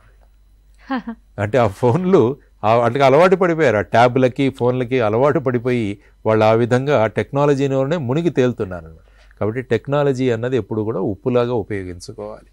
అన్నంలో మన తిండిలో ఉప్పు ఎక్కువైతే మనం తినలేము. అదేవిధంగా టెక్నాలజీ కూడా మన జీవనంలో ఎక్కువైతే అది కూడా విపరీత పరిణామాలకు దారితీస్తుంది. కాబట్టి use technology, there is no doubt. But ఆ టెక్నాలజీని ఎంతవరకు ఉపయోగించుకుంటున్నాం అన్నది, అది మనకు అవసరమా లేదా అన్నది కూడా చాలా అవసరం. ఇప్పుడు ఫర్ ఎగ్జాంపుల్ కాలేజీలో చదువుకున్న వాళ్ళకి ఈ ఫేస్బుక్లో కానీ మిగతా ఇన్స్టాగ్రామ్స్ కానీ వీటిలో అంతగా మనం పెట్టాల్సిన అవసరం లేదు. అందుకనే cell phone discipline is also important. రోజుకు ఎలాగైతే టైం టేబుల్ ఉంటుందో ఆ విధంగా ఒక టైం టేబుల్ తయారు చేసుకోండి. మేబీ లంచ్ టైంలో ఒక ½ అన్ అవర్ నేను చూస్తాను. Maybe evening time I will attend for ½ an hour. That is sufficient. ఎందుకంటే ఇప్పుడు కొంపలంటుకుపోయే ఏదైనా ఉంటే వాళ్ళు ఫోన్ చేస్తారు, కానీ దాంట్లో ఉండి చూస్తూ ఉండాల్సిన అవసరం లేదు. కాబట్టి use technology, but how much technology you have to use for what అన్నది మీరు గనక గమనించుకుంటే అది మీ భవిష్యత్తుకు కానీ మీ అభివృద్ధికి కానీ అది ఉపయోగపడుతుంది. అది నేర్చుకోవాల్సిన అంశం. ఒక కత్తిని ఎన్ని విధాలుగా వాడొచ్చో మీరు చాలా చక్కగా చెప్పారు. అయితే యువతలో ఇప్పుడున్న జనరేషన్లో ఇంతటి నైపుణ్యత ఉందంటారా? ఉంది. ఇప్పుడు యువతరం ఎంత షార్ప్గా ఉన్నారంటే మీకు తెలియదు. ఎందుకంటే వాళ్ళు చిన్నతనం నుంచి వాళ్ళ ఎక్స్పోజర్ వేరుగా ఉండేది. ఇప్పుడు మా కాలంలో ఎలాగుండేదంటే ఏదైనా విషయం తెలుసుకోవాలంటే పెద్దల దగ్గర నుంచి తెలుసుకోవాలి, లేకుంటే లైబ్రరీకి వెళ్ళి పుస్తక రూపంలో మనం తెలుసుకోవాలి. కానీ ఇప్పుడు కొత్తగా వచ్చిన ఇంటర్నెట్ విప్లవం వల్ల ఏమవుతుందంటే మన చేతిలో ఉన్న ఈ స్మార్ట్ ఫోన్ కానీ ఈ సెల్ ఫోన్ కానీ ఏదైతే ఉందో దానిలో అన్ని విషయాలు కూడా మనం తెలుసుకోవచ్చు. సో ఆ విధంగా మీరు తెలుసుకోవడానికి అవసరమైన అవకాశం చాలా ఉంది. కాబట్టి ఆ విషయ పరిజ్ఞానం ఏదైతే ఉందో, కానీ ఇప్పుడు ప్రస్తుతం ఉన్న జనరేషన్తో ప్రాబ్లం ఏంటంటే ఇన్ఫర్మేషన్ ఓవర్ఫ్లో, అంటే ఎక్కువ ఇన్ఫర్మేషన్ అయిపోయింది. ఒక్క పదం మీరు కొట్టండి నెట్లో 1,00,000 సైట్లు వస్తాయి మీకు. అందులో ఏది తప్పో ఏది కరెక్టో తర్వాత ఏది ఫాలో అవ్వాలో ఈ కన్ఫ్యూషన్లో ఉన్నారు. సో ఆ విధంగా మీరు చూసుకుంటే వీళ్ళు చిన్నతనం నుంచి వీళ్ళ ఎక్స్పోజర్ ఎక్కువగా ఉండడం వల్ల వీళ్ళు చాలా షార్ప్గా ఉంటున్నారు. కానీ ఈ షార్ప్నెస్ అన్నది మనం పాజిటివ్ డైరెక్షన్లో తీసుకువెళ్ళాలి. ఇందాక ఏ విధంగా అయితే నీటిని మనం ఒక ఆనకట్ట కట్టి ఒక డ్యామ్ కట్టి ఏ విధంగా దాన్ని పాజిటివ్ రీతిలో నీళ్లలో ఉన్న శక్తిని ఉపయోగించుకుంటున్నామో అదేవిధంగా ఈ యువతరంలో ఉన్న ఈ శక్తిని కనుక మనం పాజిటివ్గా ఉపయోగించగలిగితే ఏమవుతుందంటే మనం అనుకున్నట్టు ఒక నవ సమాజ నిర్మాణం అవుతుంది. అందుకనే ఈ డెమోగ్రఫిక్ డివిడెండ్ అని మనం ఏదైతే మాట్లాడుకుంటున్నామో దాన్ని కనుక యువతరాన్ని కనుక చక్కగా మనం డైరెక్షన్స్ ఇవ్వకుంటే it may become demographic disaster also. అది విపరీతమైన పరిణామాలకు దారితీసే అవకాశం కూడా ఉంటుంది. సో దాన్ని మనం ఎలా ఉపయోగించుకోవాలన్న దాని మీద ఆధారపడి ఉంటుంది. మీరు అన్నట్టు they are very very sharp because of information exposure. కానీ వాళ్ళని సక్రమంగా హ్యాండిల్ చేయాలి. మనం హ్యాండిల్ చేసుకుంటూ వెళ్ళగలిగితే ఏమవుతుందంటే they will give a positive result. అదే కనుక వాళ్ళను విచ్చలవిడిగా మనం వదిలేస్తే ఏమవుతుందంటే they will create a problem for themselves and also to their families and also to the societies. అంటే పోటీ పరీక్షలు మనం చూస్తూనే ఉంటాం కదా, అందులో నెగ్గేందుకు మీరు అంటే ఎలాంటి సిస్టమ్ని వాళ్ళు ఫాలో అవ్వాలి, వాళ్ళకి ఇంతటి నైపుణ్యత ఉంది కదా, దాన్ని వాళ్ళు ఏ విధంగా యూజ్ చేసుకొని విజయావకాశాలని వాళ్ళు పొందొచ్చు అంటారు? ఈ పరీక్షలు అన్నవి ఎలా తయారయ్యాయంటే ఈవెన్ ప్రధానమంత్రి నరేంద్ర మోడీ గారు కూడా ఒక పుస్తకం రాశారు, ఎగ్జామ్ వారియర్స్. మీరు వరియర్స్ కాకూడదు, వారియర్స్ అవ్వాలంటాడు. అంటే పరీక్షలు వస్తే మీరు బాధపడకూడదు, లేకుంటే కుంగిపోకూడదు, మీరు ఒక యోధులుగా తయారు కావాలని ఆయన ఒక ఐ థింక్ 40-50 పేజీల పుస్తకం రాశారు. అంటే ఈ పరీక్షలు అన్నవి విద్యార్థి జీవితంలో ఎంతటి పాత్ర వహిస్తున్నాయో అన్నది మనం చూడాలి. అందువల్ల ప్రస్తుతం ఉన్న విధానంలో మనం ఎగ్జామినేషన్స్ అన్నవి ఏమవుతుందంటే చివరి స్థాయిలో మనం ప్రిపేర్ అవ్వడం మొదలు పెడతాం. ఆ సంవత్సరం అంతా కూడా ఏదో ఒకటి చేస్తుంటాం, ఎగ్జామ్స్ రాగానే ఇంకో 15-20 రోజుల ముందు ప్రిపేర్ అవుతుంటాం. అది కరెక్ట్ కాదు.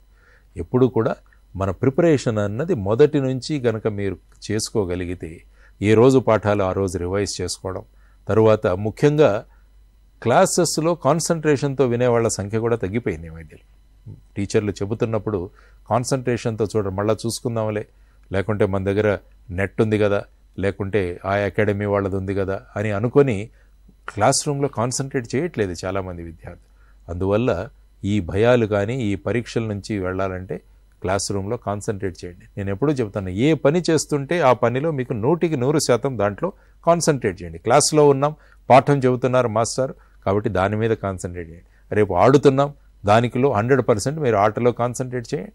తింటున్నాం, భోంచేస్తున్నాం, దానిలో 100% కాన్సన్ట్రేట్ చేయండి. మనం తింటూ ఉంటాం, టీవీ చూస్తుంటాం, మిగతా పనులు చేస్తున్నాం, కాబట్టి ఏదీ సమకూరట్లేదు. అందువల్ల పరీక్షలు అన్న వాటికి చివరి మినిట్లో ప్రిపేర్ అవ్వకుండా మన షెడ్యూల్ని ప్రిపేర్ చేసుకుని ఆ విధంగా తయారవుతే, అందుకనే ఆయన అంటాడు మనం పండుగల కోసం ఎదురు చూస్తుంటామంటారు ఆయన.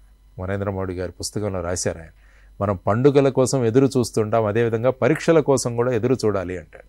ఎందుకంటే సంవత్సరం పొడుగునా మనం చేసిన కష్టానికి, మనం ప్రిపరేషన్కి, మన పర్ఫార్మెన్స్ని, మన ప్రదర్శనను చూపించడానికి ఒక అద్భుతమైన అవకాశం. కాబట్టి ఆ అవకాశాన్ని మనం ఉపయోగించుకోవాలి, కానీ దాని నుంచి భయపడితే ఏమవుతుందన్నది వారు చెప్పే విధానం. కాబట్టి చక్కని ప్లానింగ్, కాన్సన్ట్రేట్, అదే అన్నాను నేను ఎప్పుడు కూడా, dedication and working with passion, ఈ రెండిటితో మనం ఏదైనా సాధించవచ్చు. మనం చేస్తున్న విధానంలో నిమగ్నమైపోయి మనం చేస్తున్న పనిని మనం ప్యాషనేట్గా చేయగలిగితే, మన పూర్తి శక్తి ఏదైతే ఉందో దాన్ని కనుక మనం కాన్సన్ట్రేట్ చేసి కనుక చేయగలిగితే ఏమవుతుందంటే ఖచ్చితంగా విజయాలు వస్తాయి. ఏదైనా చిన్న అటు ఇటు జరిగినా కూడా కలాం గారు చెప్పినట్టు it's a first attempt in learning. నేర్చుకునే విధానంలో ఒక కొత్త అటెంప్ట్ చేశాం, మళ్ళా చేద్దాం, దాంట్లో ఏ విధంగా ఉంది అన్నది కూడా ఆలోచించుకోవాలి. కాబట్టి ఒక ప్లాన్డ్గా కనుక మీరు వెళ్ళగలిగితే ఎప్పుడు కూడా అపజయం అన్నది రాదు. రేపు ఎలా ఉండాలంటే, రేపు ఒక ఉద్యోగం ఇచ్చినా కూడా నేనే అందులో ఎన్నికవుతానన్న కాన్ఫిడెన్స్లో మనం వెళ్ళగలగాలి. తర్వాత చాలామంది ఏం చేస్తున్నారంటే ఆ పరీక్షలకు ఆ ఆల్రెడీ సాల్వ్డ్ పేపర్స్ వీటిని చదువుకుంటూ, నేను విద్యార్థులకు చెప్పేది ఏంటంటే, ముఖ్యంగా పోటీ పరీక్షలకు ప్రిపేర్ అవుతున్న వాళ్ళని ఎక్స్టెన్సివ్గా చదవండి. అంటే సమయం ఉన్నప్పుడు ఎక్స్టెన్సివ్గా చదవండి, పరీక్షల దగ్గర అయ్యే కొద్దీ ఇంటెన్సివ్గా చదవండి అన్నది. ఎందుకంటే ఆ ఎక్స్టెన్సివ్ నాలెడ్జ్ ఏదైతే ఉంటుందో అది మన బ్రెయిన్లో స్టోర్ అవుతుంది, ఎక్కడో ఓ చోట దాని ఉపయోగం ఖచ్చితంగా కలుగుతుంది. అందుకనే ఒకసారి మన ఒక కోచింగ్ ఇన్స్టిట్యూట్కి వెళ్ళినప్పుడు ఆ స్టూడెంట్స్ని అడిగాను, గీతాంజలి ఎవరు రాశారని. వెంటనే అందరూ చెప్పేశారు రవీంద్రనాథ్ ఠాగూర్. నేను అడిగాను, గీతాంజలికి ఫోర్వర్డ్ ఎవరు రాశారు, ముందు మాట ఎవరు రాశారన్నారు. ఎవరు చెప్పలేకపోయారు. ఎందుకంటే వాళ్ళు ఎవరు కూడా గీతాంజలి పుస్తకాన్ని ఒకసారి కూడా తీలా. గీతాంజలి రవీంద్రనాథ్ ఠాగూర్ గారు రాశారని వాళ్ళు పట్టేశారు. కానీ అదే మనం లైబ్రరీకి వెళ్ళి ఒకసారి చూసుకొని ఆ ఈట్స్ గారు రాశారు ఫోర్వర్డ్, అది కనుక మనం దీన్నే ఎక్స్టెన్సివ్ స్టడీ అంట. కాబట్టి ఎక్స్టెన్సివ్ స్టడీ నుంచి నెమ్మదిగా ఇంటెన్సివ్ స్టడీకి వస్తే ఏమవుతుందంటే మన నాలెడ్జీ పెరుగుతుంది. తర్వాత పరీక్షల్లో అడిగిన విషయాలను కూడా మనం ఖచ్చితంగా దాన్ని సమాధానం ఇవ్వగలను. ఆ విధమైన ప్రిపరేషన్ ఉండాలి, టైమింగ్స్ ఉండాలి. ఆ తర్వాత మనిషికి ఎప్పుడు కూడా బాడీ అన్నది రీకూప్ అవ్వాలి. దానికి కావాల్సింది మంచి నిద్ర. ఈ మధ్య ఏమవుతుందంటే రాత్రి 2 గంటలకు 3 గంటల వరకు మేలుకునే పరిస్థితులు. మనిషికి సుమారుగా 7 నుంచి 8 గంటల నిద్ర కావాలి. ఆ నిద్ర గంటే ఉండకుందంటే బాడీ అంతా మళ్ళీ రీకూప్ అవుతుంది, సెల్స్ అన్నీ కూడా ఎనర్జెటిక్గా ఉంటాయి. సో ఆ విధంగా తర్వాత ఏంటంటే అందుకనే 4 విధానాలు నేను చెప్తూ ఉంటాను యంగ్స్టర్స్కి ముఖ్యంగా. మొదటిది వచ్చేసి ట్రైన్ యువర్ బాడీ అంటాం.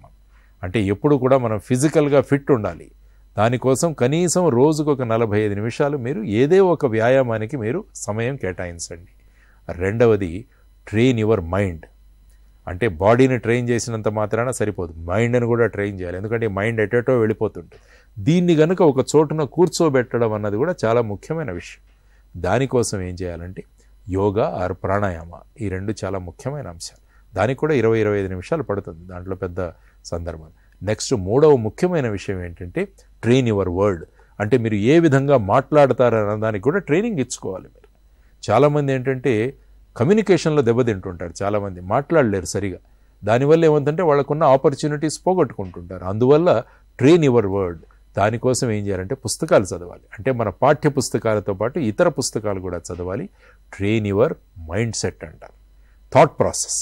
దానికోసం ఏం చేయాలంటే గొప్ప వ్యక్తుల చరిత్రలు, జీవిత చరిత్రలు చదవండి. ఒకవేళ మీరు భగత్ సింగ్ జీవిత చరిత్ర చదివితే ఒక చిరు ప్రాయంలో ఏ విధంగా భారతదేశ స్వాతంత్రం కోసం తన అశువులు ఆయన అర్పించాడు అన్నది తెలుసుకుంటే మనం చేస్తున్నదేంటి చాలా చిన్న విషయం. అందువల్ల గొప్ప వ్యక్తుల చరిత్రలు, జీవిత చరిత్రలు మీరు చదివితే వాళ్ళు జీవితంలో ఎలా పోరాటం చేసి వాళ్ళు గొప్ప విషయాలు సాధించగలిగారన్నది చేయడం వల్ల మీరందరూ కూడా పాజిటివ్ మైండ్ సెట్లోకి వస్తారు. కాబట్టి ఈ 4 విషయాలు మీరు చేయండి. Train your body, physically fitness కోసం ఎక్సర్సైజ్ చేయడం. ట్రైన్ యువర్ మైండ్, మన మనసును మన అధీనంలోకి ఉంచుకోవడానికి 30 నుంచి 45 నిమిషాలు మీరు ఫిజికల్ ట్రైనింగ్, ఆ తర్వాత 20-25 నిమిషాలు మీరు యోగా ప్రాణాయామాలు కానీ, తర్వాత మన పాఠ్య పుస్తకాలతో పాటు ఇతర పుస్తకాలు చదవడం. గొప్ప వ్యక్తుల చరిత్రలు, జీవిత చరిత్రలు చదివితే ఏమవుతుందంటే మీ కమ్యూనికేషన్స్ ఇంప్రూవ్ అవుతాయి, మీరు ఒక పాజిటివ్ మైండెడ్గా తయారవుతారు. పాజిటివ్ మైండ్ ఎప్పుడైతే మనలో ఉంటుందో మనకు ఎటువంటి డిప్రెషన్కి మనం గురి అవ్వం. డిప్రెషన్కి ఎవరు గురి అవుతారంటే నెగటివ్ మైండ్ సెట్ ఉన్నవాళ్లే ఉంటారు. కంఫర్ట్ జోన్లో ఉన్నవాళ్లే ఈ విధమైన నెగటివ్ మైండ్ సెట్ వస్తుందన్నమాట. ఎప్పుడైతే మనం పాజిటివ్ మైండ్ సెట్లో మనల్ని మనం తయారు చేసుకోగలిగితే ఏమవుతుందంటే ఎటువంటి పరిస్థితులు వచ్చినా కూడా వాటిని ఎదుర్కొని వాటి నుంచి విజయవంతంగా మనం ఎలా ముందుకు రావచ్చు అన్నది మనం అందరం కూడా. కాబట్టి ఈ 4 మార్గాలు ఏవైతే ఉన్నాయో అవి కనుక అవలంబించగలిగితే మిమ్మల్ని nobody can stop you from succeeding. అంటే ఇప్పుడున్న సిచ్యువేషన్స్లో ఒక విద్యార్థికి చదువు ఎంత ముఖ్యమో, ఉద్యోగంలో చేరటానికో లేదంటే ఇప్పుడున్న ఈ సమాజంలో వాళ్ళు ఉండాలి అంటే కమ్యూనికేషన్ స్కిల్స్ అనేది చాలా ముఖ్యం, చాలా ప్రధాన పాత్ర పోషిస్తుంది. ఎందుకంటే వాళ్ళు ఒక గ్రూప్ డిస్కషన్కి వెళ్ళి కమ్యూనికేషన్ స్కిల్స్ లేదంటే అక్కడ వాళ్ళు ఫెయిల్ అయి ఉద్యోగం రాని పరిస్థితుల్ని కూడా మనం చూస్తున్నాం. కమ్యూనికేషన్ స్కిల్స్ని వాళ్ళు పెంచుకోవాలి అని అంటే వాళ్ళు ఎలాంటి ట్రిక్స్ ప్లే చేయాలి, ఎలా వాళ్ళు పెంచుకోవచ్చు అంటారు? అంటే ట్రిక్స్ ప్లే చేయాల్సిన అవసరం లేదు. మనకు కంటెంట్ ఉంటే ఆటోమేటిక్గా కమ్యూనికేషన్ ఈజ్ వెరీ ఈజీ. మెయిన్గా కమ్యూనికేషన్ రాకపోవడానికి ప్రధానమైన కారణం ఏంటంటే మన దగ్గర నాలెడ్జ్ లేకపోవడం. నాలెడ్జ్ ఎప్పుడైతే ఉంటుందో కమ్యూనికేషన్ ఈజీ అవుతుంది. అందువల్ల చాలామంది ఏమనుకుంటారంటే నేను ఇంగ్లీష్ మీడియంలో చదువుకోవాలి, తెలుగు మీడియంలో చదువుకుంటే కమ్యూనికేషన్ రాదు. ఇవన్నీ కూడా కరెక్ట్ కాదు. కమ్యూనికేషన్ ఎవరికి బాగుంటుందంటే విషయ పరిజ్ఞానం ఎవరి దగ్గర అయితే ఉంటుందో వారు కమ్యూనికేషన్ బ్రహ్మాండంగా చేయగలరు. ఇప్పుడు చూడండి, సినిమాల గురించి అడగండి ఎవరినైనా, ఎంత చక్కగా ఉంటుంది కమ్యూనికేషన్. అన్ని విషయాలు చెబుతారుగా, ఈ సినిమా వచ్చింది, నెక్స్ట్ సినిమా ఇది, అందులో ఈ విధంగా హెయిర్ స్టైల్ ఉంది, ఇవి రకరకాలు చెప్తారు. మరి అక్కడ కమ్యూనికేషన్ బాగుంది. దానికి కారణం ఏంటంటే ఆ విషయం పట్ల పరిజ్ఞానం ఉండడం. అందువల్ల అనేక విషయాల్లో గనక మీరు పరిజ్ఞానం గనక పెంచుకోగలిగితే communication is a subsequent thing. అది పెద్ద గొప్ప విషయం కాదు. అందువల్ల మీరు అన్నట్టు ఈ కమ్యూనికేషన్ అనేది చాలా ముఖ్యం. ఎందుకంటే ఒకరితో ఒకరు మాట్లాడుకోవడం అన్నది చాలా ముఖ్యమైన విషయం. సో ఆ కమ్యూనికేషన్ను పెంచుకోవాలంటే విషయ పరిజ్ఞానం. అందుకని నేను అన్నాను, ఈవెన్ పరీక్షలకు చదువుతున్నప్పుడు కూడా ఎక్స్టెన్సివ్గా చదవండి, చాలా విషయాలు నేర్చుకునే ప్రయత్నం చేసుకోండి. పరీక్ష రాగానే ఇంటెన్సివ్గా మీరు వెళ్ళండి. సో కమ్యూనికేషన్ కోసం మనం చేయాల్సిన అంశం ఏంటంటే విషయ పరిజ్ఞానంలో లోతులుగా వెళ్ళగలగాలి. అందుకనే మీరు సముద్రం తీసుకుంటే బీచ్ దగ్గర చాలా అలజడిగా ఉంటుంది సముద్రం. అదే మీరు 1 కిలోమీటర్ లోపలికి వెళితే సముద్రం చాలా ప్రశాంతంగా ఉంటుంది. కారణం ఏంటంటే డెప్త్ ఉండడం, లోతు ఉండడం. లోతు ఎప్పుడైతే ఉంటుందో మనిషి ప్రశాంతంగా ఉంటాడు. లోతు లేకపోవడే మనిషి అలజడితో ఉంటాడు. అందువల్ల మీ డెప్త్ని పెంచుకోండి. కాబట్టి కమ్యూనికేషన్ స్కిల్స్ బ్రహ్మాండంగా రావాలంటే విషయ పరిజ్ఞానం, రోజు న్యూస్ పేపర్ చదవండి, జరుగుతున్న విషయాలు ఏంటి సమాజంలో వాటి గురించి అవగాహన కల్పించుకోండి. దానివల్ల ఏమవుతుందంటే మీ కమ్యూనికేషన్ ఏ విషయం అడిగినా కూడా మీరు మాట్లాడే స్థాయికి మీరు రాగలరు. అందువల్ల యువతరం ఏం నేర్చుకోవాలంటే ఏ విషయం అడిగినా ఒక 10 వాక్యాలు చెప్పే స్థాయికి వాళ్ళు రాగలగాలి అన్నది అనుకుంటే ఏమవుతుందంటే అది చాలా సులభతరం. నేను చేసే విషయం అంటే నా విషయానికి వస్తే ఏదైనా కొత్త విషయం కనిపిస్తే నేర్చుకొని దాన్ని నేను నోట్ చేసుకుంటాను. ఎందుకంటే ఎప్పుడైతే దాన్ని నోట్ చేసుకుంటానో ఆటోమేటిక్గా ఇక్కడ రిజిస్టర్ అవుతుంది. కానీ చాలామంది ఏమవుతుందంటే ఈ మధ్య విషయాలని వాళ్ళ సెల్ ఫోన్లలో సేవ్ చేసుకుంటున్నారు. కానీ అది సెల్ ఫోన్ మెమరీలోకి వెళుతుంది కానీ మన మెమరీలోకి వెళ్ళట్లేదు. So let us take into hour memory. మన మెదడుకున్న శక్తి కొన్ని 1000 కంప్యూటర్లు ఇచ్చినా దానికన్నా ఇంకా ఎక్కువగానే ఉంటుంది మన దగ్గర శక్తి. మనం ఉపయోగిస్తున్నది కేవలం 5% మాత్రమే ఉపయోగించుకుంటున్నాం. మనం ఇంకా 95% బ్రెయిన్లో ఉన్న మెమరీ అది అలాగే వేస్ట్గా ఉంది. కాబట్టి కీప్ లోడింగ్ ఇట్. కొత్త విషయాలు తెరుచుకోండి, మీ సందర్భాలను బట్టి నోట్ చేసుకోండి, వాటిని చర్చించండి. ఆ తర్వాత అప్పుడప్పుడు వాటి గురించి మాట్లాడుతూ ఉండండి. స్టేజ్ మీదకి వెళ్ళి ఆ విషయాల గురించి మాట్లాడుకోండి. అప్పుడు కమ్యూనికేషన్ ఈజ్. సో కమ్యూనికేషన్ కోసం ప్రత్యేకంగా కోర్స్ చేయాల్సిన అవసరం కూడా లేదు. విషయ పరిజ్ఞానం పెంచుకోండి, ఆటోమేటిక్గా యువర్ కమ్యూనికేషన్ విల్ ఇంప్రూవ్.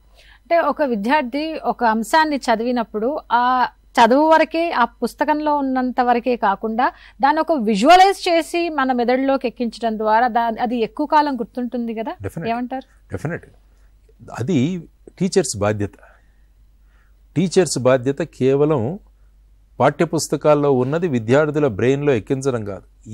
మీరు చదువుకుంటున్న అంశాలు ఏ విధంగా జీవితంలో మీకు ఉపయోగపడతాయి అన్నది కనుక వాళ్ళు అన్వయించి చెప్పగలిగితే ఏమవుతుందంటే అప్పుడు ఆటోమేటిక్గా మనం చదువుతున్నది రేపు జీవితానికి ఉపయోగపడుతున్న భావనలు కూడా వాళ్ళలో ఉంటాయి. నేను యాక్చువల్గా 5వ తరగతి వరకు మ్యాథ్స్ అంటే చాలా భయపడేవాడు. గణితం అంటే చాలా కష్టం, నేను ఎగ్జామ్ వస్తుందంటేనే భయం. కానీ మాకు ఒక టీచర్ వచ్చారు. ఆవిడ చెబుతున్నప్పుడు మనం దీన్ని ఎందుకు నేర్చుకుంటున్నాం అన్నది కూడా వాళ్ళు అన్వయించి చెప్పడం వల్ల అప్పటి నుంచి గణితం చాలా సులభం అయిపోయింది నాకు. ఆ తర్వాత 6వ తరగతి నుంచి ఆ తర్వాత చదువుకున్నంత వరకు ఎప్పుడు కూడా 100కి 100 మార్కులు తగ్గలేదు నాకు. తర్వాత గణితం అంటే కూడా చాలా ఇంట్రెస్ట్ నాకు. దానికి ప్రధానమైన కారణం ఏంటంటే మనం నేర్చుకుంటున్న విషయాలు ప్రాక్టికల్గా ఎలాగ ఉపయోగపడతాయని అన్వయించి చెప్పగలిగే ఉపాధ్యాయులు ఉంటే ఏమవుతుందంటే అది సులభతరం అవుతుంది. కాబట్టి ఈ కార్యక్రమం ద్వారా నేను ఉపాధ్యాయ వర్గానికి అంతా చేస్తున్న విన్నపం ఏంటంటే మనము చెబుతున్న విషయాలు వాట్లను ప్రాక్టికల్గా అన్వయించి ప్రాక్టికల్గా వాళ్ళతో చేయించి కనుక మీరు చెప్పగలిగితే ఏమవుతుందంటే అవి పదిలంగా పర్మనెంట్గా మనిషిలో ఉండిపోతాయి. జీవితంలో అటువంటి విషయాలు వచ్చినప్పుడు ఎదుర్కొనడం చాలా సులభమవుతుందన్నమాట. సో మీరు అన్నట్టు practicality is very very important. నేర్చుకునే ప్రతి విషయం కూడా ప్రాక్టికల్గా ఎలా అప్లికబుల్ అవుతుంది అని చెప్పగలిగితే అప్పుడు ఏమవుతుందంటే that will make the student more inquisitive. కొత్తగా నేర్చుకోవాలన్న ఒక భావన, ఒక తపన విద్యార్థిలో వచ్చినప్పుడు ఏమవుతుందంటే then you will create an impact on the society. సమాజంలో ఒక విశిష్టమైన ప్రభావాన్ని చూపించే వ్యక్తిగా మారతాడు. అందుకనే సమాజంలో ఉన్న వ్యక్తులు కూడా ఆ వ్యక్తిని ఏ విధంగా ముందుకు తీసుకువెళ్లాలన్నది ఆలోచించాలి, కానీ ఆ వ్యక్తిని సర్వసాధారణ వ్యక్తిగా ఎలా చేయాలన్నది ఆలోచించుకోకూడదు అన్నది ఉపయోగం. కాబట్టి practicality is very very important అండి. అయితే ఈ చదువుల రన్నింగ్ రేస్లో మార్కుల పాత్ర మనం చూసినట్టయితే అది చాలా వరకు ప్రభావితం చూపిస్తుందేమో అనిపిస్తుంది. మీరేమంటారు? ఎస్, ఈ మధ్య ఏంటంటే ఇది చాలా సులభం. ఒక వ్యక్తిని అనలైజ్ చేయడం, ఒక వ్యక్తిని ఒక సబ్జెక్ట్లో అతని పరిజ్ఞానాన్ని పరిశీలించడానికి అత్యంత సులభమైన విషయం ఏంటంటే పరీక్ష పెట్టడం. ఏమవుతుందో ఒక క్వశ్చన్ పేపర్ తయారు చేయడం, అందరికీ ఇవ్వడం, వాళ్ళు సాల్వ్ చేసిస్తే దాన్ని ఎవాల్యుయేట్ చేయడం. So this is what is happening. కానీ ఒక వ్యక్తిని ఎవాల్యుయేట్ చేసేలో దాని విధానాలు మారాలి. ఎందుకంటే ఆ వ్యక్తి మార్కులు అన్నది ఒక పర్టికులర్ అంశం అంతే. మిగతా విషయాలు కూడా ఆ వ్యక్తిలో ఉన్నాయా లేదా అని చూడడం చాలా అవసరం. అందుకని మీరు ఇప్పుడు చూడండి, ఏదైనా పరీక్షలు యూపీఎస్సీలో వెళితే మొదటి రోజు ప్రిలిమినరీ ఎగ్జామినేషన్, తర్వాత మెయిన్స్ ఎగ్జామినేషన్, తర్వాత ఇంటర్వ్యూ, ఇవన్నీ చేసి ఒక వ్యక్తిని అనలైజ్ చేయడానికి ఈ 3 మార్గాలు అవలంబిస్తారు.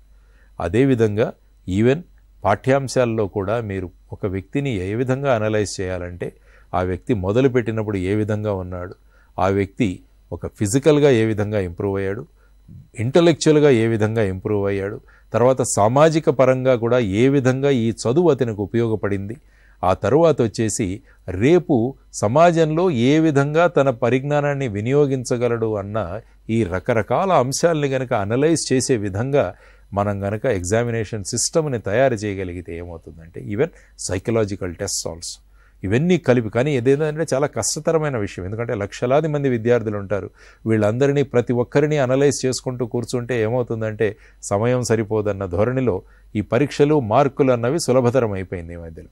దానివల్ల ఏమవుతుందంటే ఎవరికి కూడా పెద్ద సాటిస్ఫాక్షన్ లేదు. పరీక్ష మార్క్ అయి వచ్చేస్తే మనకు ఉద్యోగాలు వస్తున్నాయి. కానీ యాక్చువల్గా అందుకనే అన్నారు వివేకానందుల వారి గురించి ఇంతమో చెప్పాను, ఎడ్యుకేషన్ అంటే it is not transferring what is there in the textbook to your brain, but it is the total transformation అంటారు వివేకానందుల వారు. అంటే ఒక వ్యక్తిని ఈ విద్యా విధానం ఒక సంపూర్ణ పరిపూర్ణమైన వ్యక్తిగా మార్చింది అన్నదే that is a real test for education అంటారు. దానికోసం ఇప్పుడు ముఖ్యంగా కొత్త న్యూ ఎడ్యుకేషన్ పాలసీలో ఎవాల్యుయేషన్ మెథడాలజీలో కూడా కొద్దిగా మార్పులు తీసుకొచ్చారు. కాబట్టి ఒక వ్యక్తి టోటల్గా ఏ విధంగా పరివర్తన చెందారో, ట్రాన్స్ఫార్మ్ అయ్యారో అన్నదానికి మన విద్యా విధానం పరిచయం చేయాలి, ఆ విధంగా అవి సహాయం చేయాలి. కానీ ఒక విద్యార్థిని కేవలం మార్కులు సంపాదించే ఒక మెషిన్ లాగా చేసే విధి విధానాలు మారాలని నేను అంటాను. ఆ విధంగా చర్యలు స్టెప్స్ తీసుకుంటున్నారు. దానికోసం ఓపిక్గా మనం చేసే గనక ప్రక్రియ తీసుకురాగలిగితే అది మీరు అన్నట్టు మన నవ సమాజ నిర్మాణంలో యువతరం ఖచ్చితంగా వారి పాత్రను వహించడానికి ఇంకా దోహదమవుతుందని నేను అనుకుంటాను. విద్యా విధానంలో మార్పు రావాలని అంటున్నారు, వస్తుందని మనం కోరుకుంటున్నాం. కానీ తల్లిదండ్రుల ఆలోచన విధానంలో మార్పు, విద్యార్థులు వాళ్ళ ఆలోచన విధానంలో కూడా ఎంతవరకు ఇంజనీరింగ్, డాక్టర్ ఇవే కాకుండా ఇంకా అనేక రంగాలు ఉన్నాయి, వాటిల్లో కూడా వెళ్ళొచ్చు, వాటిల్లో కూడా మన నంబర్ 1 అని ప్రూవ్ చేసుకోవచ్చు అన్న ఆలోచన విధానంలో మార్పు రావాల్సిన అవసరం ఎంతవరకు ఉంది? మీరు వెళ్ళే ఈ మోటివేషన్ క్లాసెస్లో ఈ విధంగా ఉన్నాయని వాళ్లకు ఎంతవరకు చెప్తున్నారు? ఎందుకంటే ఎప్పుడైనా కూడా ఆలోచన అన్నది చాలా ముఖ్యం. Idea is very very important. A small idea can change your life అంటాడు ఎవరో సిమ్ కార్డులు అమ్మే ఐడియా వాళ్ళు. కానీ ఆ ఐడియా వల్ల, ఆ క్యాప్షన్ వల్ల వాళ్ళు లాభపడుతున్నారు. కానీ మన జీవితాల్లో, మన దేశంలో మార్పు రావాలంటే ఇన్నోవేషను, ఐడియాస్ అన్నవి చాలా ముఖ్యం.